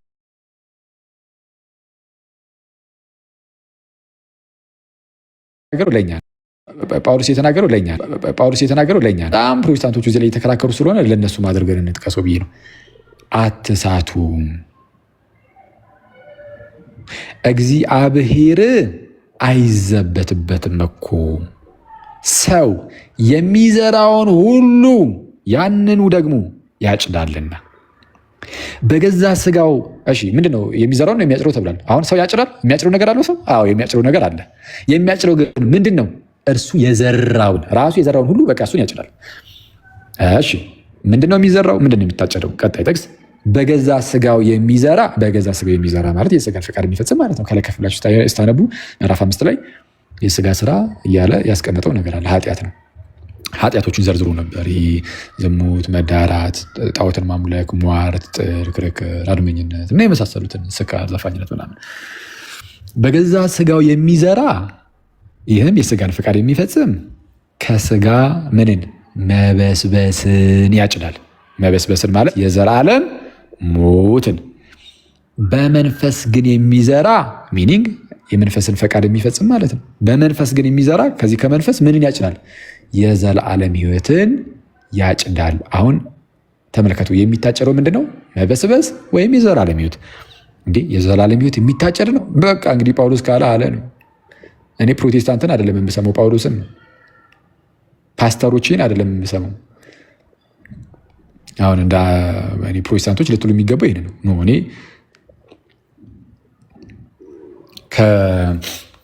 ከፓስተር ይልቅ ጳውሎስን ነው የምሰማው ማለት መጀመር አለባችሁ። ከፓስተር ይልቅ ጳውሎስን። የዘላለም ሕይወት ይታጨዳል ብሏል ጳውሎስ፣ መበስበስም ይታጨዳል ብሏል። እኛ የምናጭደው ደግሞ የዘራነውን ነው ብሎም ደግሞ ከላይ ተናግሯል። ታዲያ ይህ መዝራት አሁን የዘላለምን ሕይወት ለማጨድ ምንድነው የምትዘራው? ቀጣይ ጥቅስ ተናግሯል። ምን ብሎ? ባንዝልም ሚዩት አድርግ፣ ሚዩት አድርግ፣ ሚዩት አድርግ። ውረድ ወይንም ስርዓት ያዝ። አይ በቃ አስተምረኝ ብሎ እኮ ሚዩት አድርጎ በቃ እየተማረ ነው። አለቀ። ከአሁን በኋላ ምንም የማውራት ሞራሉም የለም። ከፈለግ እድል እንሰጣለን። እሺ፣ ግን ሚዩት አድርግ፣ መሀል ላይ አትግባ። አንዴ ልድገሙ። በገዛ ስጋው የሚዘራ ከስጋ መበስበስን ያጭዳል፣ በመንፈስ ግን የሚዘራ ከመንፈስ የዘላለምን ሕይወት ያጭዳል። የዘላለም ሕይወት ይታጨዳል ካለ በኋላ እንዴት ነው የምንዘራው? ቀጠል አድርጎ እንዲላል ባንዝልም በጊዜው እናጭዳለንና መልካም ስራን ለመስራት አንታክት። ሰው የዘራውን ሁሉ ነው የሚያጭደው። አዎ በጊዜው ደግሞ እናጭዳለን። ስለዚህ ምን እናደርግ? እንዝራ። ምን? መልካም ስራን ለመስራት አንታክት። መልካም ስራን በመስራት መልካም ስራ መስራት ደግሞ የመንፈስን ፈቃድ መፈጸም ነውና የእግዚአብሔርን ፈቃድ እየፈጸሙ መኖር ነውና የአባቴን ፈቃድ የሚፈጽም እንጂ ጌታዬ ጌታዬ የሚለኝ ሁሉ ወደ እግዚአብሔር መንግስት የሚገባ አይደለም ብሎ ተናግሯል። እና ስለዚህም መልካም ስራን በመስራት ማለትም ፍሬን በማፍራት በግንዱ ላይ ሆነን በክርስቶስ ላይ ሆነን ፍሬን በማፍራት የዘላለምን ሕይወት መጨረሻ ላይ እናጭዳለን። ጳውሎስ ካለ አለ ነው። አይ አንድ ሰው እኮ ካመነ በኋላ ፍሬን አለማፍራት አይችልም የሚሉ አንዳንድ ሰዎች አሉ። ማን ያለው እንደዛ? ኬታ መጣ? አንድ ያመነ ሰው ፍሬን አለማፍራት አይችልም የሚል አንድ ጥቅስ አለ መጽሐፍ ቅዱስ ላይ? የለም። ይህንን የሚለው ማን ነው? ፓስተር። መጽሐፍስ ምን አለ? ጳውሎስ ምን አለ? ጴጥሮስ ምን አለ? ጌታ ኢየሱስስ ምን አለ? አንድ ሰው ካመነ በኋላ የምርም አምኑ ከዳነ ከተዋጀ በኋላ ፍሬን ላያፈራ ይችላል? አይችልም? እስቲ ንገሩ ጋይስ። አንድ ሰው ካመነ በኋላ ከዳነ፣ ያውም ከዳነ በኋላ ማለት ነው፣ ከተዋጀ በኋላ ፍሬን አለማፍራት አይችልም? ይችላል? አይችልም? አለማፍራት ማለት ነው ማለት ነሰሲቲ ያለበት በቃ ግዴታ በቃ አለማፍራት በማይችል ደረጃ ነው። እንደዚህ አይነት ሁኔታ ውስጥ ነው የሚገባው። አለማፍራት ይችላል? አይችልም? ንገሩኝ እስቲ። አለማፍራት ይችላል። ሳክሳ ከታች ያሉት አይበቃም? እሺ አለማፍራት ይችላል። ስቲል ነፃ ፈቃዱን አልተቀማም ያ ሰው። አንዴ ወደ ብርሃን ከመጣ በኋላ በጨለማ የሚመላለስ ከሆነ አለቀ፣ በጨለማ ወድቆ ይቀራል። ስለዚህ አንድ ሰው ካመነ በኋላ ፍሬን ላያፈራ ይችላል። ስቲል አምኗል፣ ድኖ ነበረ፣ ተዋጅቶ ነበረ። ልክ ጴጥሮስ ምን ይላል መሰላችሁ? በሁለተኛ መልእክቱ ምዕራፍ 1 ላይ ይቅርታ፣ ምዕራፍ 2 ላይ ጴጥሮስ በሁለተኛ መልእክቱ ምዕራፍ 2 መግቢያው ላይ ሐሰተኞች ነቢያት በሕዝቡ መካከል እንደነበሩት እንዲሁ በመካከላችሁ ደግሞ ሐሰተኛ አስተማሪዎች ይኖራሉ ይላል። በጥንቱ በብሉይ ኪዳን ሰዓት ሐሰተኛ ነቢያት ይነሱ ነበር። በእናንተ መካከል ልክ እንደዚሁ ሐሰተኛ ነቢያት ወይም ሐሰተኛ መምህራን አስተማሪዎች ይነሳሉ ይሆናሉ። ሐሰተኛ መምህራንን የዋጃቸውን ጌታ እንኳ ክደው የሚፈጥንን ጥፋት በራሳቸው ላይ ያመጣሉ። የሚያጠፋ ኑፋቄንም አሹልከው ያስገባሉ እያለ ይናገራል። ማንን ክደው? የዋጃቸውን ጌታ። ፍሬን አለማፍራት ተው፣ ጭራሽ ኢየሱስን ሊክዱት ይችላሉ። ከዋጃቸው በኋላ ከተዋጁበት በኋላ ያንን የዋጃቸውን ጌታ ይክዳሉ የተባሉ በነገራችን ላይ ሰው አስቀድሞ ኦልሬዲ በጌታ የሆኑ የተዋጁ ሰዎች ያንን የዋጃቸውን ጌታ እንኳን ክደው የዋጃቸውን ጌታ ክደው ማለት ነው የሚፈጥንን ጥፋት በራሳቸው ላይ እየሳቡ የሚያጠፋ ኑፋቄን አሹልኮ ያስገባሉ ይላል። በኑፋቄ ምክንያት ጌታን ይክዱታል። አንድ የተዋጀ ሰው ፍሬን አለማፍራት አይደለም ጭራሽ ከነ ጌታን ራሱ ሊክደው ይችላል። እምነቱን እንኳን ሊተው ይችላል። አለማፍራት አይደለም ጽድቅን አለመፈጸም ጭራሽ ይሄ አይከብድም እንዴ? ጭራሽ ጌታስ ምን አለ ነው? ጌታ ምን አለ? ዮሐንስ ወንጌል ላይ አሁን ቅድም አስችው ነበር ምዕራፍ 15 ላይ እውነተኛ የወይን ግንድ እኔ ነኝ ብሎ በጀመረው ክፍል ላይ ማለት ነው። ፍሬ የማያፈራውን በእኔ ያለውን ቅርንጫፍ አባቴ ያስወግዷል አላለም ወይ? እንዴ ፍሬ የማያፈራውን እኮ ነው ያለው። አይ ፍሬ ካላፈራ ሲጀመርም በክርስቶስ አልነበረም ልትል ነው አይደለም? ይኸው በእኔ ያለውን አላ ጌታችን በእኔ ያለውን ፍሬ የማያፈራውን። ስለዚ አንድ ጊዜ በግንዱ ሆነ በክርስቶስ ሆነ፣ ግን ፍሬን ካላፈራ ይኸው በግንዱ የሚሆነው ሰው ሲያምን ነው አይደለም? በሐሰተኛ እምነት የምሩን ሳያምን አንድ ሰው ዝም ብሎ እንደዚሁ በክርስቶስ ይሆናል እያላችሁ። ስለዚህም ጌታ የልብን አያውቅም ማለት ነው። አጭበርብሮ መግባት ይቻላል ነው። አጭበርብሮ የጌታ አንድ ክፍል መሆን ይቻላል እያላችሁ ነው። ስለዛ ገና ከጅምሩ አንድ ሰው የምርም በክርስትና አስተምህሮ አምኖ አዎ በጌታ አምናለሁ ብሎ በጌታ ይሆናል፣ ከጌታ ጋር አንድ ይሆናል ከሆነ በኋላ ፍሬን የማያፈራ ከሆነ ይቆረጣል። ግዴታ ድህነትን ለመፈጸም ያ ሰው ፍሬን ማፍራት አለበት። ጌታ ነው እንግዲህ ያለው። ስለዛ የአንድ ጊዜ ያመነ ሰው ፍሬን አለማፍራት አይችልም የሚለው ውሸታም ሐሰተኛ የፕሮቴስታንት ትምህርት፣ የፓስተር ትምህርት እንጂ የኢየሱስ ትምህርት አይደለም። የፓስተሮች ትምህርት እንጂ የጳውሎስና የጴጥሮስ ትምህርት እንዳልሆነ በዚህ ማወቅ እንችላለን። ከዚህ አሁን ከተማማርነው ትምህርት ውስጥ ምን መረዳት ይችለናል? በአጭሩ የስ አንድ ሰው አስቀድሞ ማመን አለበት፣ ከምስጢራት ይካፈላል። ከዛ በኋላ ስራው ምንድን ነው? ወደ ብርሃን የመጣ ሰው በብርሃኑ በመመላለስ ክርስቶስን በመምሰል ውስጥ መልካም ስራን እየሰራ ፍሬን እያፈራ ይኖራል። ይህ ድህነትን መፈጸም ይባላል። አመጣጣችም የተጠራ ነው ለዛ ነው። መልካሙን ስራ ለመስራት በክርስቶስ ኢየሱስ ተፈጠርን ይላል ኤፌሶን ምዕራፍ 2 ቁጥር 10 ላይ መልካሙን ስራ ለመስራት ነው እንደ አዲስ የተፈጠር ነው። ዳግም የተወለድ ነው። ራሱ ለተፈጠርንበት ዓላማ መኖር ደግሞ አማራጭ አይደለም፣ ግዴታ ነው ለድህነት። እሱን ይኸው የዘላለም ሕይወት ይታጨዳል ብሎ ጳውሎስ ተናገረ። ስለዛ ለፕሮቴስታንቶች ጥሪ ፓስተሮቻችሁን ሳይሆን ጳውሎስን ተቀበሉት፣ አለቀ። ጳውሎስ አሁን በነገራችን ላይ በፕሮቴስታንት ውስጥም ጥሩ ነውጥ የተነሳ ነው። ኒው ፐርስፔክቲቭ ኦን ፖል የሚል ኒው ፓውሊን ፐርስፔክቲቭ ማለት ነው። የጳውሎስ መልእክታት ላይ ወይም የጳውሎስ ጽሑፍ ላይ አዲስ ፐርስፔክቲቭ ይዘን መተናር የሚሉ ሰዎች ተነስተዋል። እነ ኤንቲ ራይት ማለት ነው። እነ ኤንቲ ራይት ይህንን ይዘው መጥተዋል። ኧረ ጳውሎስ ይሄ ስለ እምነት ሲናገር እነ ሉተር አልተረዱትም ወደ ማለት ነገር ማለት ነው። እምነት የሚለው ነጭራ አልገባቸውም። እምነት የሚለው ኤሊጀንስ አይነት ነገር ነው፣ መታመንን የሚይዝ ነው። ልክ ቅድም ማቴው ባሪትን ሲጠቅስ ነበር ሳልቬሽን ባይ ኤሊጀንስ አሉን የሚለውን ኤሊጀንስ አይነት ነው። የዘመ ብሎ የማመን ጉዳይ ብቻ አይደለም፣ ለንጉሱ ታምኖ የመኖርም ጉዳይ ነው። ስለዛ በቃ ይሄ ነው ጥሪያችን። ፓስተሮችን አንድ ጊዜ ወደ ጎን አድርጋችሁ ክርስቶስን ተቀበሉ። እሺ ጥያቄ ምንድን ነው? አሁን አስተምሬን ብለህ ሚዩት አድርገህ ነበረ። አሁን ድጋሜ ደግሞ አሁንም ላወራ እያልክ ነው። ምንድን ነው? አሪፍ ነው ትምህርት፣ በጣም አሪፍ ነው። ተምሬያለሁ። ግን እኔ አንድ ከአንተ ካስተማርከው ማልቀበለው ምን መሰለህ?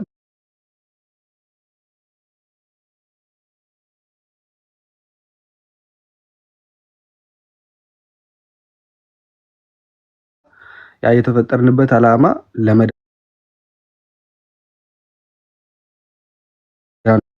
ለመዳን እኔ ስትናል የምንመካበት ነገር አለ። የሆነ ለእግዚአብሔር የምናቀርበው ነገር አለ። ተመክተናል በስራችን ከጸጋው የተነሳ ወደ ክርክር እየገባ ነው። ክርክር ከሆነ እየተከራከር አይቶ አታውራ። ቆይ አንድ ያኪል አውራ። ክርክር አይደለም። ኦልሬዲ በቃ ሚውት አድርጌ አስተምረኝ ስላል እሺ፣ እየተከራከርኩ አይደለም። አንተ ወደ 10 ደቂቃ ምናምን ስታወራ ዝም ብዬ ሰምቻለሁ። አዎ ዝም ብለህ የሰማኸው መጀመሪያ ፈቅደህ ነው። እኔ ሚውት አድርጌ በቃ ልስማ ብለህ አስተምረኝ እስኪ በቃ እንዴት እንደሆነ ብለኸኝ ለዛ ነው ያወራሁት። አንተ ፈቅደህ ፈልገህ፣ እኔ ግን አልፈቅድልህም፣ አልፈልገውም። ምንም ጥቅም የለውም። አሁን አንድ ደቂቃ ብቻ ተወው። ክርክር ከሆነ በል አሁንም ዝም ብሎ ጉንጭ አልፋ ብቻ ይሆንባል። አሁን የተማርከው ትምህርት አለ አይደለ?